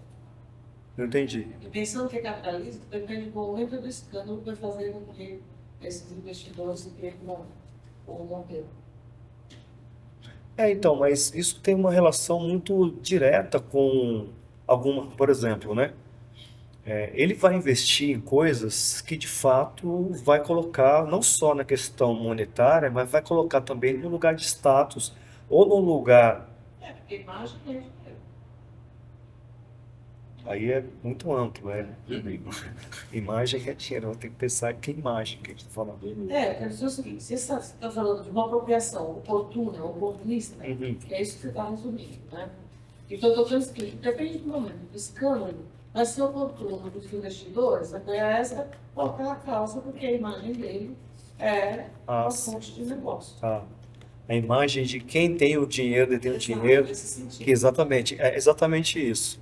Então, só para poder amarrar e a gente continuar refletindo, é importante dizer que pode ser que daqui a uma década a pauta da diversidade não seja mais a pauta. Pode ser que daqui a uma década as obras produzidas por artistas negros que precisam ser incluídos também nesse grande cenário artístico internacional não seja mais a obra interessante para poder compor ali, porque eu não preciso mais descolar a imagem de racista da minha instituição, descolar a imagem de racista da minha galeria, porque nunca coloca artistas africanos, por exemplo, ou não coloca artistas periferizados do Brasil ou das grandes cidades. Então é importante pensar isso. Por que eu estou trazendo? Porque quando a gente ocupa espaços que dificilmente a gente ocupa, e a gente de fato consegue perceber que a gente tem como ampliar, a gente precisa também ser estratégico de ter como pautar essas instituições no seguinte sentido, de alinhar a teoria com a prática. E acho que ampliar, inclusive, fazer exercício de ampliar é fundamental. Eu acredito que, inclusive, o que está acontecendo aqui é um movimento importante, né? De uma pessoa, de uma mulher preta, que por conta de uma qualificação, de um currículo, de um histórico, de um acúmulo, foi contratada para tocar uma parte importante desse espaço e que entendeu a importância de abrir mais esse espaço, né, de tensionar mais esse espaço para poder avançar, para não ficar só a pauta pela pauta, não ficar aqui, vou usar essa expressão, que é uma expressão que ainda está em debate, né, não usar a cota pela cota, não é? Mas ao mesmo tempo compreender que assim, não se trata de uma cota, não se trata de uma pauta da diversidade. Se trata de uma pessoa que participa de um grupo que tem pessoas tão capacitadas, qualificadas quanto as que não são do meu grupo e que precisam sim ocupar outros espaços para além que foi aberto para que eu esteja ocupando aqui. Então, o papel de cada um e cada um de nós que entramos com uma exposição em algum lugar que nunca recebeu uma exposição de um artista periferizado, um artista que vem deste lugar e que traz essa narrativa para dentro desse espaço, que nunca discute, para que o nosso discurso não seja cooptado. Eu acho que são dois movimentos, né? Primeiro é esse de dizer não te devo nada, é o contrário, acho que isso é brilhante. E a outra é continuar tensionando para que outros também ocupem, para que isso fique uma coisa permanente e não apenas uma coisa para ficar descolado da imagem antirracista dessas instituições. Eu queria responder, Mari, de uma. Fiquei pensando no que você falou, porque isso é realmente um constante. Eu diria que é quase uma pergunta que a gente acorda todo dia se fazendo, né? E no início do ano, estava muito preocupada com trabalhos, com empregos, com milhares de coisas. Eu lembro que meu telefone tocou de manhã. Eu já estava assim, meio. Aí toda hora ficam ligando, e aí falando do trabalho. E aí eu atendi, e eu lembro que a voz voltou ao telefone e falou: Lahaida, sabe, já demandando, Lahaida. E eu respondi: às vezes. E aí respondi a pessoa, era de um trabalho, etc. Mas eu passei o restante do dia falando: putz, por que eu respondi? A gente riu, né? A resposta, mas eu falei: putz, por que eu respondi às vezes? Por que eu respondi às vezes? E aí eu falei na terapia e tal, e eu entendi, tipo, às vezes eu sou a Raida porque é arquiteta, às vezes eu sou a Raida que é brasileira, às vezes eu sou a Raida que é Aymara. É sempre respondendo a esses Raidas, né? A essas demandas, esses puxamentos, assim. E essas commodities que transformam a gente em commodities, né? E aí eu lembro porque que depois eu pensei, por que eu respondi bravo às vezes? Por que eu respondi meio confusa às vezes? Com esse chamado de La Raida. E a partir disso eu fiquei pensando também, nossa, só me chamam para determinada coisa, só me chamam para outra determinada coisa, desde a faculdade, é isso. E eu acho que uma das formas, eu penso muito em hackeamento, né? No hackeamento dentro de um sistema, ou dentro de entrar de uma estrutura, e aí eu viria agora mais com a minha formação de engenheira, no sentido de que se o problema ele é estrutural, as resoluções seriam estruturais também. Toda vez que falam sobre ocupar espaços, e eu entendo a parte positiva de ocupar espaços, eu penso também na maneira de destituir materiais. Por exemplo, quando você quebra um vidro, você pode até colar ele, mas aí ele já está fraco. Então, estruturalmente, aquela matéria não vai se recompor. Você pode quebrar uma viga, ela já vai estar fraca. Se você está dentro de um espaço arquitetônico e você só ocupa aquele espaço de maneira temporal, você sai e a estrutura permanece a mesma. Mas se você entra dentro de um espaço arquitetônico e tenta desestruturar de maneira material aquilo, quando você sai, ele já está trêmulo. Então, toda vez que eu vou para espaços institucionais, sejam eles quais forem, eu tento de maneira mais estratégica possível, que é um trabalho que não deveria ser nosso, mas a gente faz, né? Eu falo assim com os amigos, toda vez que eu vou trabalhar em alguma coisa, ocupar um espaço institucional, minha cabeça fica 1, mais 2, mais 10, porque a gente está sempre negociando. Eu vou chamar tal pessoa, mas eu vou chamar... Um trabalho que não é o nosso trabalho, a gente faz. Eu penso não em mim, mas numa cadeia de pessoas, uma cadeia de amigos, e como o meu trabalho ali, ao máximo, desestrutura uma materialidade estrutural. E não que seja eu ocupando um espaço, que eu não seja uma commodity, que eu não seja uma bandeira, mas como é que eu posso ter ações de hackeamento para que aquilo quebre um pouquinho. E aí fique... E claro, que não existe uma resposta, certo? Para isso que vai depender de instituição, de arquitetura. Mas a gente sempre sabe, né? Quando a gente observa e analisa pelo próprio modo de sobrevivência que a gente vive, a gente consegue observar uma estrutura e saber onde dá no seu lugar, para amarrotar um pouquinho. E eu acho que é isso que a gente vai fazendo, é quase uma arquitetura da destruição, ao invés de uma construção. Arquitetura da destruição. Meu Deus, anotaram. Posta no Storm. Você me fez lembrar uma coisa. Já faz uns bons anos, mas eu fazia parte de um grupo de literatura africana, liderado por um escritor muito conhecido atualmente, que não era na época, chama Kuti. E a gente se encontrava, esses encontros eram combinados de um livro a cada 2 meses, que ele escolhia os títulos e a gente se encontrava, era um grupo só de pessoas negras, que a gente fazia a leitura desses grupos. E ele fazia questão que fosse na casa das pessoas. Agora vocês me fizeram lembrar isso, que eu já tinha abstraído desse assunto. Então, cada encontro era na casa de alguém abria a casa. E, de novo, a gente volta para esse tema. Enfim, é só parece que me trouxe de volta essa memória da questão Cadernos negros? Hã? No Cadernos Negros? No caso, mas a gente tinha um grupo paralelo, que a gente focou ali na USP, no curso da FEFELESH sabe? A partir dali, mas espontâneo, não institucional, assim. Parou. Eu acho que sim, mas circulou bem. Porque só frequentava quem levava um amigo, Ah, sim. entendeu? Então tinha essa coisa da rede. Amizade. Eu queria só acrescentar que eu de falar que toda vez que eu sinto que uma instituição está me chamando, ou por eu ser brasileiro, ser Amaral, ou ser, enfim, de uma classe social pobre, de ter nascido pobre, toda vez que eu sinto que uma instituição está me chamando para que eu faça isso, eu tenho uma trama de hackeamento contrário, que eu chego no espaço e falo sobre uma coisa completamente diferente. Tipo, eu venho e falo sobre amizade. Eu venho e falo sobre desejo. Acho que eu me humanizo. E acho que essa é a minha medida de hackeamento. Se eu vou ler uma carta sobre amizade, vou falar sobre desejo, vou falar sobre coisas que não tenham a ver com isso, para que estão me trazendo também, quando eu acho que não vai rolar. Assim. Para mim, humanizar é a palavra que responde essa pergunta. Vocês trouxeram em algumas medidas também. Mas me pegou bastante que também, se fosse mudar o nome da coisa toda, anotei arquitetura da destruição, que os três trouxeram. A gente precisa, dentro do que você entende sobre arquitetura, dentro do que você entende sobre arquitetura, dentro do que você entende sobre arquitetura, a gente precisa reivindicar a palavra arquitetura ainda, ou a gente já está criando uma outra coisa? Porque, para mim, a leitura, quando a gente diz arquitetura, vem a figura do arquiteto, e a imagem é um homem branco com uma pasta e uma camisa, esbravador. Isso, e aí, quando a gente olha para essa arquitetura, que dança samba rock quando tira a máscara, às vezes me dá vontade de ter outra palavra, só porque essa arquitetura que já está construída na gente, ela não vem antes. Me dá vontade de ter outra coisa, ou inventar outra coisa. Tem outra palavra aí que diz que ela vai conseguir sintetizar a comunidade, vai conseguir sintetizar a amizade, vai conseguir sintetizar o pau, vai conseguir sintetizar o tamborim, porque sem ele a gente sente falta dele e não sabe o que está faltando, mas tá. E é arquitetura também.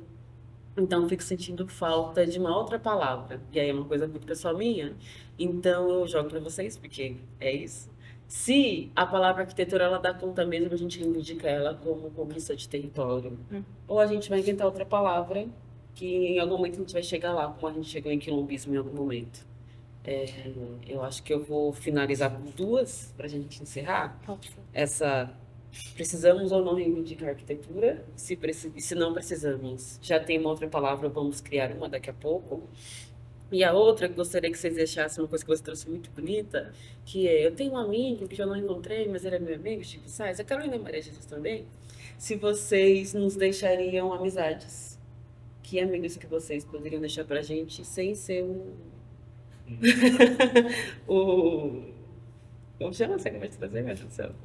Sem ser o Geraldo Filme, que esse eu já peguei, já anotei, já era. Outro, Meu tá? ciclo de amizade é bem restrito. E, então organiza aí. Sem ser o Geraldo Filme e sem ser a Carolina Chico Sainz, por favor. Mas deixar uma mensagem pra gente também entrar nessa mesa de bar com vocês. Tá Se bom? vocês querem ser nossos amigos. Claro. Só Isso já tá posto. Bem importante. Eu posso primeiro que eu esqueço das perguntas. Tá bom, pode. Isso muito rápido, gente, Mas eu sério. faço de novo. Por favor. Da primeira, eu nunca pensei a palavra arquitetura, de verdade, nunca, real. Nunca tive nenhum tipo de proximidade com essa palavra. Para falar bem a verdade, eu nem entendo muito bem o que ela significa.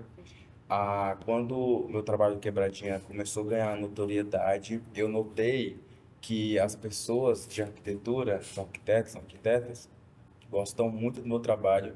Já se fazem 4 anos que eu não entendo do porquê. Se alguém conseguir responder, eu gostaria muito de entender. Mas pensando nisso também, aliás, pensando nisso diretamente, depois de Quebradinha, eu iniciei uma nova série de esculturas que chama Pedreiros São Artistas. E aí quero destacar aqui o nome dela e uma obra específica. E eu vou ser bem rápido nisso. Primeiro, pensando o pedreiro como pensador e não como executor, né? Que é também e é maestroso, mas como pensador principalmente. Eu fui ajudante de pedreiro durante um tempo, já aqui em São Paulo. Eu, inclusive, fui o pior ajudante de pedreiro que qualquer pedreiro poderia ter. Gente, eu não me contrataria de jeito nenhum. Não trabalho de segunda e não trabalho de sexta. Pronto, já começa aí. Mas eu adorava, porque eu odeio alvenaria porque é muito pesado. Mas eu gosto de ver. Marcenaria eu gosto mais de fazer, porque eu acho que é mais moldável. Mas enfim, eu fui ajudante de pedreiro e não só nesse momento, antes também, depois também, eu gostei muito de ficar observando os pedreiros como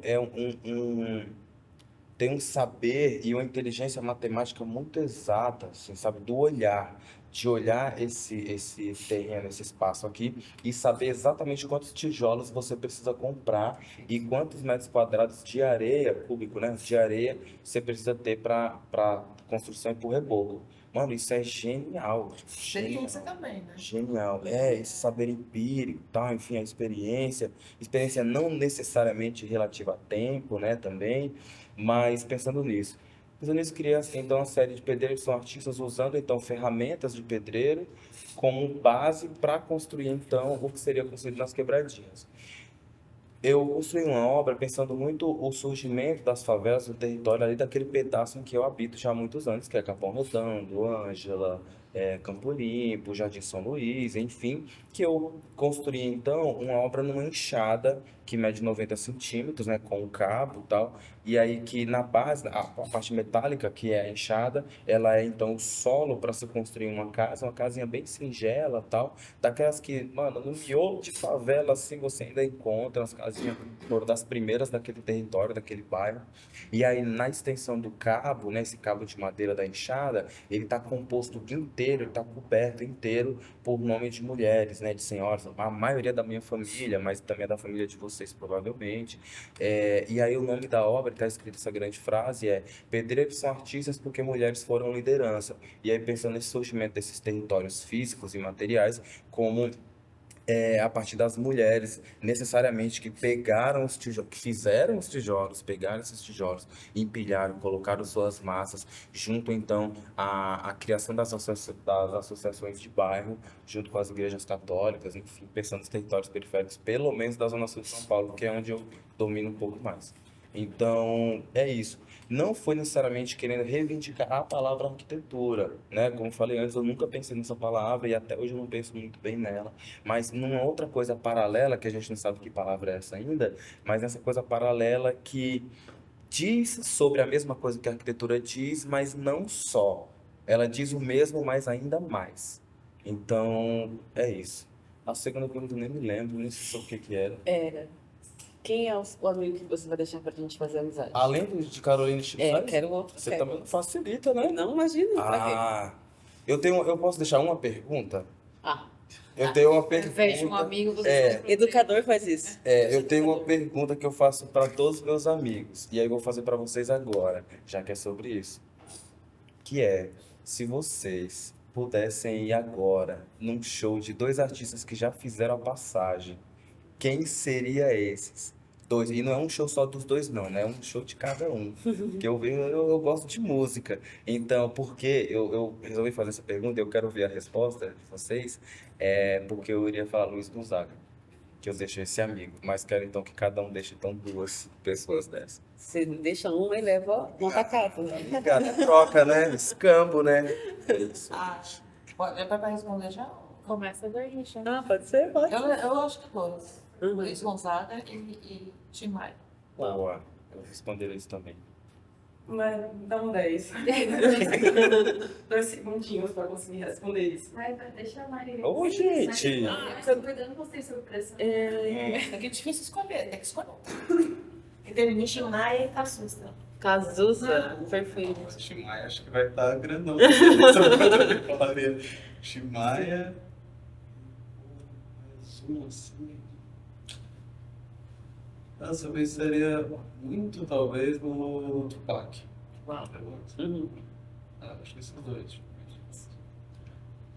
É difícil, né? Assim, faz de pronto. Porque eu pensei em 2, que são os 2 que eu vou falar. Mas não sei se são os 2 mesmo, porque acho que é uma pergunta que é, sei lá, daqui um mês talvez eu fale assim, são esses 2. Mas de primeira me veio Luiz Melodia Uau. e Bob Marley. Sim. Eu agora? Geral do filme. E Michael Jackson. Uau. Eu não consegui pensar em 2, mas quando você falou, o primeiro nome veio muito rápido, assim, porque eu sempre quis, não só ver o show dele, mas eu sempre quis que ele ficasse mais vivo, pra ele fazer desfile de moda, pra ele fazer filme, que é o Sabotagem. Eu tenho muita inveja dos meus amigos que foram, porque pra mim o Sabotagem ele é tipo o Mr. Manhattan. Ele é tipo um gênio, eu acho aquelas anteninhas dele, ele captando, assim, eu acho ele um eu chamo de multi-artista, assim, que eu falo, cara, se ele fizer moda vai ser incrível, se ele fizer música vai ser incrível, se ele escrever um livro vai ser incrível, ele tem um raciocínio muito rápido. Ó, tô até falando que nem ele já.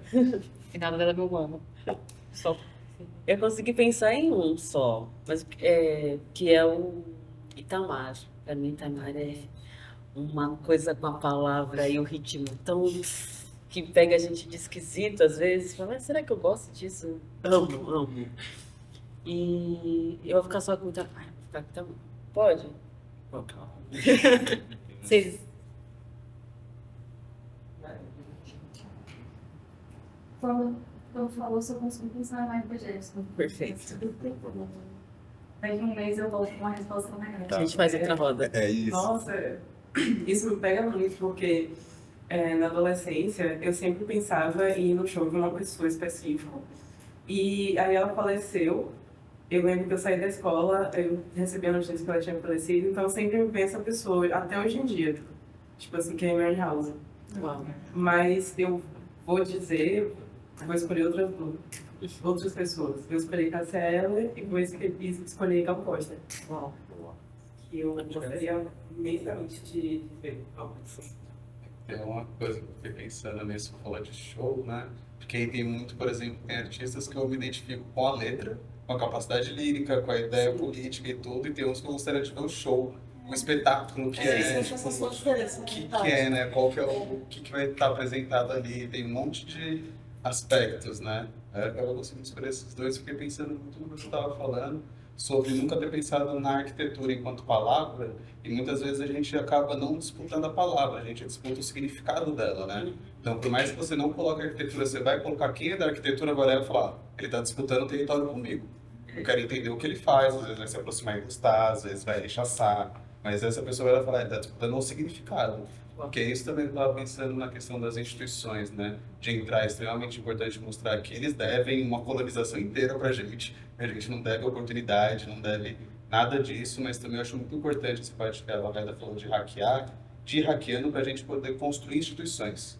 Para a gente construir instituições nossas, que daqui a pouco a gente não precisa mais pedir um emprego para eles e trabalhar com eles ou estar aqui. A gente tem espaços onde a gente coloca a nossa comunidade, onde a gente traga os nossos, mesmo que, né, a gente sabe que eles já superaram a questão do dinheiro e eles estão na questão da imagem mesmo hoje em dia.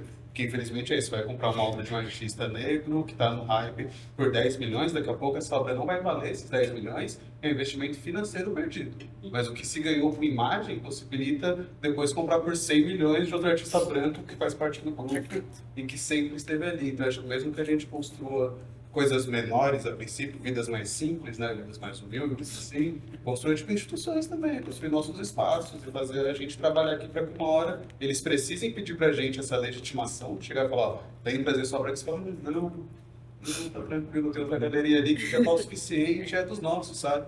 E aí esse público vai acabar vindo para esses outros espaços também. Eles querem muito que a gente vá ocupar, né? Que a gente ocupe. É importante ocupar, mas é importante construir outros espaços pra gente, né? que a gente ocupe, traga os nossos e que talvez eles nem ocupem, nem cheguem perto, Sim. se for possível. Como se fosse fazer a própria arquitetura. Tipo isso, mudar a palavra, só que disputar o significado e ampliar, porque é um significado restrito que a gente consegue ampliar pensando em diversas outras coisas e uma palavra nova. Eu tenho que não ficar embaixo de todos os nossos. A gente é feito pra isso. Mas eu ia responder essa pergunta, Mari, e falar sobre. Pedro não me deixa mentir, mas há anos eu tenho essa mesma questão. Acho que a gente meio. Então, aqui. Porque o Freud, e esse o Sigmund, o velhinho, o Sigmund Freud, ele tem uma frase que é a palavra são as coisas. Que depois o Foucault usa e o Lacan usa muito em terapia, em análise, né? Que as palavras são as coisas. E aí, por que a gente disputa essa palavra? Que coisa ela é, né? Ou se a gente inventa outra palavra, que é uma coisa que eu sempre falo. Tipo, as palavras são as coisas, eu não gosto dessa coisa, eu vou inventar outra palavra. Mas a arquitetura em si, grego, claro, a etimologia tradicional do arque, quer dizer principal, o arque, que é tipo arqui-rival, arqui-inimigo, é o mesmo tipo de etimologia, né? E o arquitetos é o construtor. Então, a arquitetura é o principal construtor. Olha como as palavras são as coisas, né? Que é a imagem que ela traz, assim. E eu não sei a resposta, se a gente realmente cria outras instituições, cria novas palavras, ou se a gente disputa essa palavra, mas... Nossa, eu perdi o que eu ia falar agora. Mas a questão que eu... A sua segunda pergunta, qual foi, Mari? Do que amigo que você deixa pra gente? Não, mas eu tinha algo que eu ia trazer nisso, perdi. Mas, enfim, não, talvez... Se voltar. Se voltar, eu trago de novo. Mas sobre... Lembre. Sobre se a gente disputa ou não essa palavra, não sei se a arquitetura a gente disputa ou não, mas a função que a gente aprende na faculdade e do que faz um arquiteto, ele projeta. O arquiteto ou a arquitetura, o arquiteto é a pessoa que projeta. E eu sempre gosto de trazer a palavra projeto na etimologia também, que é um projectus, que ela vem dessa coisa de projetar. Seu trabalho é enviar para o futuro. Um projectus é tipo de projétil mesmo, que você está aqui, você pega uma ideia e você lança ela. Isso eu acho que a gente tem que disputar. A ideia de futuro, a imaginação de futuro é uma coisa que a gente disputa. Se ela vai estar associada com a arquitetura, que é esse principal construtor, ou seja, vai montar uma rede, uma comunidade para projetar algo para o futuro, isso sim. Agora, se essa palavra eu já não sei. Um amigo, sim, eu pensei em uma amiga, que eu gostaria de deixar aqui. Eu sempre tento trazer várias pessoas comigo quando eu venho em alguns lugares. E aí, a Larissa Sansur, ela é uma cineasta palestina. Eu gosto muito dos curtas dela, porque eles são muito humanizados. Um deles é um êxodo no espaço, um patrimônio nacional, e no futuro eles comiam a melhor porcelana. Eu acho ela muito delicada no que ela faz, ao mesmo tempo muito forte. Eu gosto muito quando os artistas conseguem falar de coisas fortes de maneira delicada e por isso nos afetam tanto, assim. E é aquele momento que você fica muito emocionado. Ela sempre me emociona. Posso falar uma coisa? Acho que o Cristiano falou essa questão da análise de palavra, né? Que a palavra é falando do nome. Tipo, a raio das vezes. Eu tenho nome, né? Tipo, Hanad, eu até faço a brincadeirinha de que as pessoas me chamam. E quando eu levo isso para análise e tem essa questão da palavra, é meio que alguém colocou um nome na gente, então a gente já não nasce sendo 100% a gente, porque a gente não sabe o que a gente é, né? Então é como se a gente passasse também a vida buscando esse significado e também defendendo a palavra, falando, não, é Hanad, alguém colocou como Hanad, mas eu não sou aquilo que acharam que eu deveria ser, eu sou algo que eu vou construir e que eu vou experimentar também em territórios férteis. É importante ele ser um território fértil para a gente também se descobrir e pegar a palavra e colocar, mas trazer para a gente e falar assim, eu defendo isso porque é meu, não é só colocar em mim, né, ou só colocar uma palavra, ou que, sei lá, colonizar uma palavra para mim, sim, defender a questão da palavra. As palavras são as coisas, que palavra é Hanad. Gente, a gente é muito cansativo, sabia? Eu acho. Porque não tem fim. Não tem fim, não acaba. Esse é o gosto da coisa. É gostoso isso. Meu principal consultor é Exu. Ele é que lida com o caos de forma extraordinária. todos esses caos que a gente trouxe aqui. Então, se a palavra arquiteto quer dizer o principal construtor, o arquiteto do caos é Exu. Então, está na mão dele. Talvez, de repente, as melhores respostas que a gente precisa ter para poder lidar com todos esses caos que a gente lida no dia a dia. Dois amigos? Clóvis Moura, Liana Gonzalez. Acabou, pessoal. Antes disso, vocês querem trazer apontamentos? Coisas, comentários, perguntas? A gente falou uma conversinha aqui. Então, ó. A gente tá aqui. Acho que eu não sou de vocês, mas acho que pode ser que a minha pergunta seja bem protesta. Me desculpa. Imagina. Eu posso perguntar? Sim. Qual é a sua perspectiva hoje em dia, a política desse sistema que nós vivemos? Qual seria que nós, para os nossos futuros, qual seria a sua visão?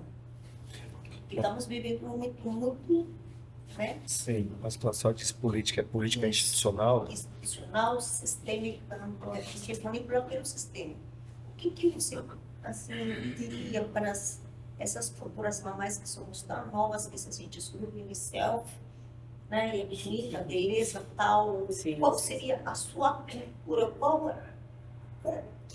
Como você quer passar para essas futuras mamães tão lindas, tão maravilhosas, mas visualizando elas não são tão assim, mas você quer passar essa cultura que você tem dentro de você, que não morra nossos catarrentinhos. Qual seria o seu projeto desse? Olha, eu não tenho nenhum projeto pronto. Na verdade, eu tenho que tentar, trabalhar com o que você está trazendo, né?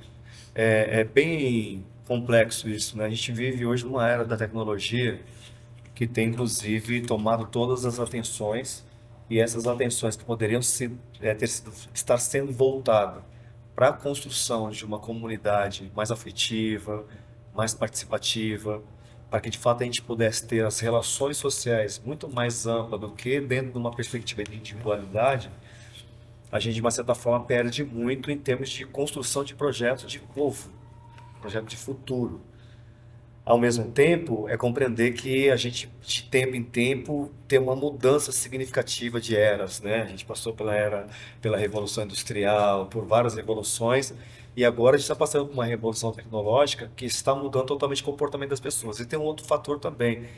A gente tem que pensar uma humanidade com uma perspectiva totalmente diferente pós-pandemia. Não é? A gente tinha um outro tipo de relação social, um outro tipo de relação de construção de família, de amizades, de ciclos, de rede, antes da pandemia, e depois da pandemia a gente tem uma outra realidade. Então, talvez eu não teria aqui uma receita, um caminho ideal para se seguir, mas talvez repensar as nossas relações como humanidade, pensar as nossas relações, sobretudo como povo, a partir da nossa realidade social, né? Cidade de São Paulo, Estado de São Paulo, Brasil, América Latina, não é? Ele não está fora quando você pensa a perspectiva de povo, quando você vive dentro de uma sociedade, uma estrutura capitalista, não tem como pensar. É lógico que tem como você pensar uma sociedade anticapitalista, mas para você pensar numa sociedade anticapitalista, primeiro você precisa construir um projeto execuível e exitoso de uma sociedade anticapitalista. O sistema significa que está imperfeito, não está contente com esse tempo atual. Nunca esteve, né? Esse sistema, a senhora diz? Então, na verdade, não é que vai criar um novo sistema, mas o sistema que atenda essas necessidades. Para atender essas necessidades tem que ser um novo sistema, desculpe. Sistema pessoal, eu acho. Olha, assim, eu sou assim, vou falar uma coisa rápida. Eu sou a favor, mas é impraticável de a gente fazer uma revolução armada. Tá Esse gravado, sistema. hein? Deixa eu Pode filmar, pode publicar onde vocês quiserem. Que eu, com certeza, dependendo de onde publicar, nós vamos ter uma revolução. Que tem muitas adesões aqui. Seria precioso. Tem muitas adesões. Mas a gente não tem como fazer dentro da democracia que a gente vive. Seria ideal se tivesse, por exemplo, não tem como a gente pensar uma sociedade nessa perspectiva dentro de uma estrutura capitalista que a gente vive. Não tem. E parece viagem, não é viagem. Ou se constrói uma outra possibilidade de construir um sistema de vida que esteja apartado do sistema capitalista, porque não tem como você modificar um sistema que está tão bem estruturado que a gente até agora está conversando sobre, inclusive, a possibilidade de criar as nossas próprias instituições para poder fazer as nossos próprios projetos, para a gente fazer nossas próprias obras, para a gente poder criar nossas próprias galerias, nossas próprias exposições, ter uma autonomia. Para a gente ter uma autonomia como essa, a gente precisa apartar do sistema capitalista, para ter o nosso. Eu vou. E só para concluir, desculpa. E aí eu penso que para a gente construir essa perspectiva, para que os como que você falou? Catarrentinhos tenham uma outra possibilidade, eu acredito que a gente precisa ressignificar a nossa existência, sobretudo no sistema capitalista, sobretudo pós-pandemia, ressignificar o nosso conceito de humanidade. Falando sobre as disputas de palavras, às vezes a gente discute sobre isso, e eu falo muito sobre a humanidade, sobre a questão da palavra homem também, de como foi definido esse direitos humanos. Então, às vezes a gente discute vai falar, nossa, a menor questão de ser humano. Nossa, a menor questão de ser homem, de ser humano. Tem outras palavras, tem outros contextos do que a gente pode criar e fazer, né? E em relação ao capitalismo também, até para a gente poder quebrar ele, poder criar outra maneira, a gente precisa conhecer ele muito bem. Total. A gente precisa compreender tudo que a gente quer descobrir. Cada pessoa está fazendo uma leitura própria, né? Não sei se é o sistema que muda, mas a forma como você reage ao método, ou, enfim, tem uma história... São várias possibilidades. Mas de qualquer modo, quem muda o mundo são os insatisfeitos. Os diferentes entendimentos, quando somados, podem talvez pensar uma perspectiva que se discorde de todos esses conceitos já pré-criados. Eu vou fazer a mediadora agora, né? Acho que tem uma dica, Carol. Sim. Dá tempo? Dá, super dá. Eu queria falar um tempo também, porque eu fiquei pensando muito com todas as falas. E sobre a sua pergunta de coisas que, assim, para não se apropriar Discurso. desse discurso e tal, só pelo hype, etc, etc. E eu fico pensando, me lembrou muito as falas sobre uma discussão que eu tive com um colega, um debate, né, uma conversa. Esse povo de movimento estudantil, comunista, que quer se juntar para fazer uma coisa diferente e tal, enfim. E ela defendia muito que a gente primeiro precisava atacar a classe, a gente precisava falar de classe, a gente precisava destruir o sistema de classe, o sistema capitalista, etc. E aí, o que era o nosso embate ali é que eu absolutamente, e outras pessoas também, e eu vejo que isso também vem de literatura acadêmica também, e popular, que é impossível você destruir uma estrutura capitalista atingindo só uma das suas estruturas, enfim, só um dos seus pilares, quase um dos pilares. É impossível você destruir um sistema tão enraizado, tão exploratório, se você só observa uma pequena faixa disso tudo. Né? Você precisa falar sobre raça, você precisa falar sobre gênero, você precisa falar sobre capacitismo. Né? É preciso falar sobre animais, é preciso falar sobre o ecossistema que a gente está inserido. Né? Sobre não utilizar o solo para plantar uma única coisa que vai servir somente um propósito, enquanto as pessoas misturam, sabe? Para encontrar variedade, sobre diversidade, né? Então é isso. Você chega, as pessoas dentro dessas instituições de poder captam um discurso e trazem para eles porque você fragmenta. Quando você trata só de raça e você convida um artista que está no raio, que está foda, né, ganhando visibilidade, e ele traz para esse espaço de poder tradicional esse artista e todo mundo só traz e quebra a força dessa pessoa porque traz fragmentado. Eu quero só esses fragmentos seu. Como a Lara está falando, então fazer tudo diferente, sabe? E hackear esse sistema dessa forma, né? E fazer permanecer aquilo ali e tal. Eu achei assim, nossa, muito gostoso ouvir tudo e, tipo, realmente traçar estratégias, sabe? Para não perecer, para não ser uma coisa de momento, sabe? E não ser uma coisa de momento é você ser várias coisas. É preciso ser várias coisas, porque se você é só uma coisa, você vai ser só daquele momento. Sabe? É o fluxo, é o movimento, é a comunhão, é a comunidade. isso é uma coisa que jamais perece, sabe? Eu achei incrível. Enfim, essa aí é a minha contribuição. Obrigada pela sua fala. Acho que ela conclui bastante a nossa conversa, diz muito sobre comunidade, sobre pertencer, sobre estratégia, que é uma palavra que você trouxe agora, que é importante para nomear esses encontros, né? Tava conversando comigo esses dias, mas de novo roda de conversa, a gente faz tanta roda de conversa e acha que vamos criar um projeto, roda de conversa, mas são nessas micro, né, movimentações que uma frase vai movimentar alguma coisa em nós, que vai virar algum outro movimento, algum outro encontro. Esse encontro desses três, que para mim é genial, assim, quando ele apareceu na nossa conversa de programação, eu falei, mas é claro que isso tem que acontecer. É claro que isso vai precisar surgir, que venham outros, sim, que vocês voltem de outras formas para expor, para curar, para pensar coisas com a gente, enquanto pensadores desse tempo que a gente está, né? E como que a gente não se distancia da humanidade dentro desses encontros, né? Não se deixar também nesses nossos momentos, que são de reflexão, e quando são de reflexão, eles precisam de uma nudez, precisam de uma escuta imensa, das palavras que a gente está ouvindo, como elas atravessam o nosso próprio repertório, mas também precisam de uma sinceridade. Sinceridade, assim, para a gente não se deixar levar pelo hype também. Que a gente chega numa roda dessa, já sei o que eu vou falar dos negros das diversidades. E a gente perde a oportunidade de se pôr em risco e criar outro mundo real. Assim, que não vai ser, a gente não vai pegar arma e destruir com tudo. A gente não vai conseguir acabar com o capitalismo em 5 anos, a gente não vai conseguir viver isso. Enquanto isso, a gente pode ir aos pouquinhos, em 2 horas de um sábado à tarde, recriar uma possibilidade de movimentos. Então, agradeço muitíssimo vocês terem vindo. Queridos, muito obrigada mesmo, muito bom ter vocês por aqui.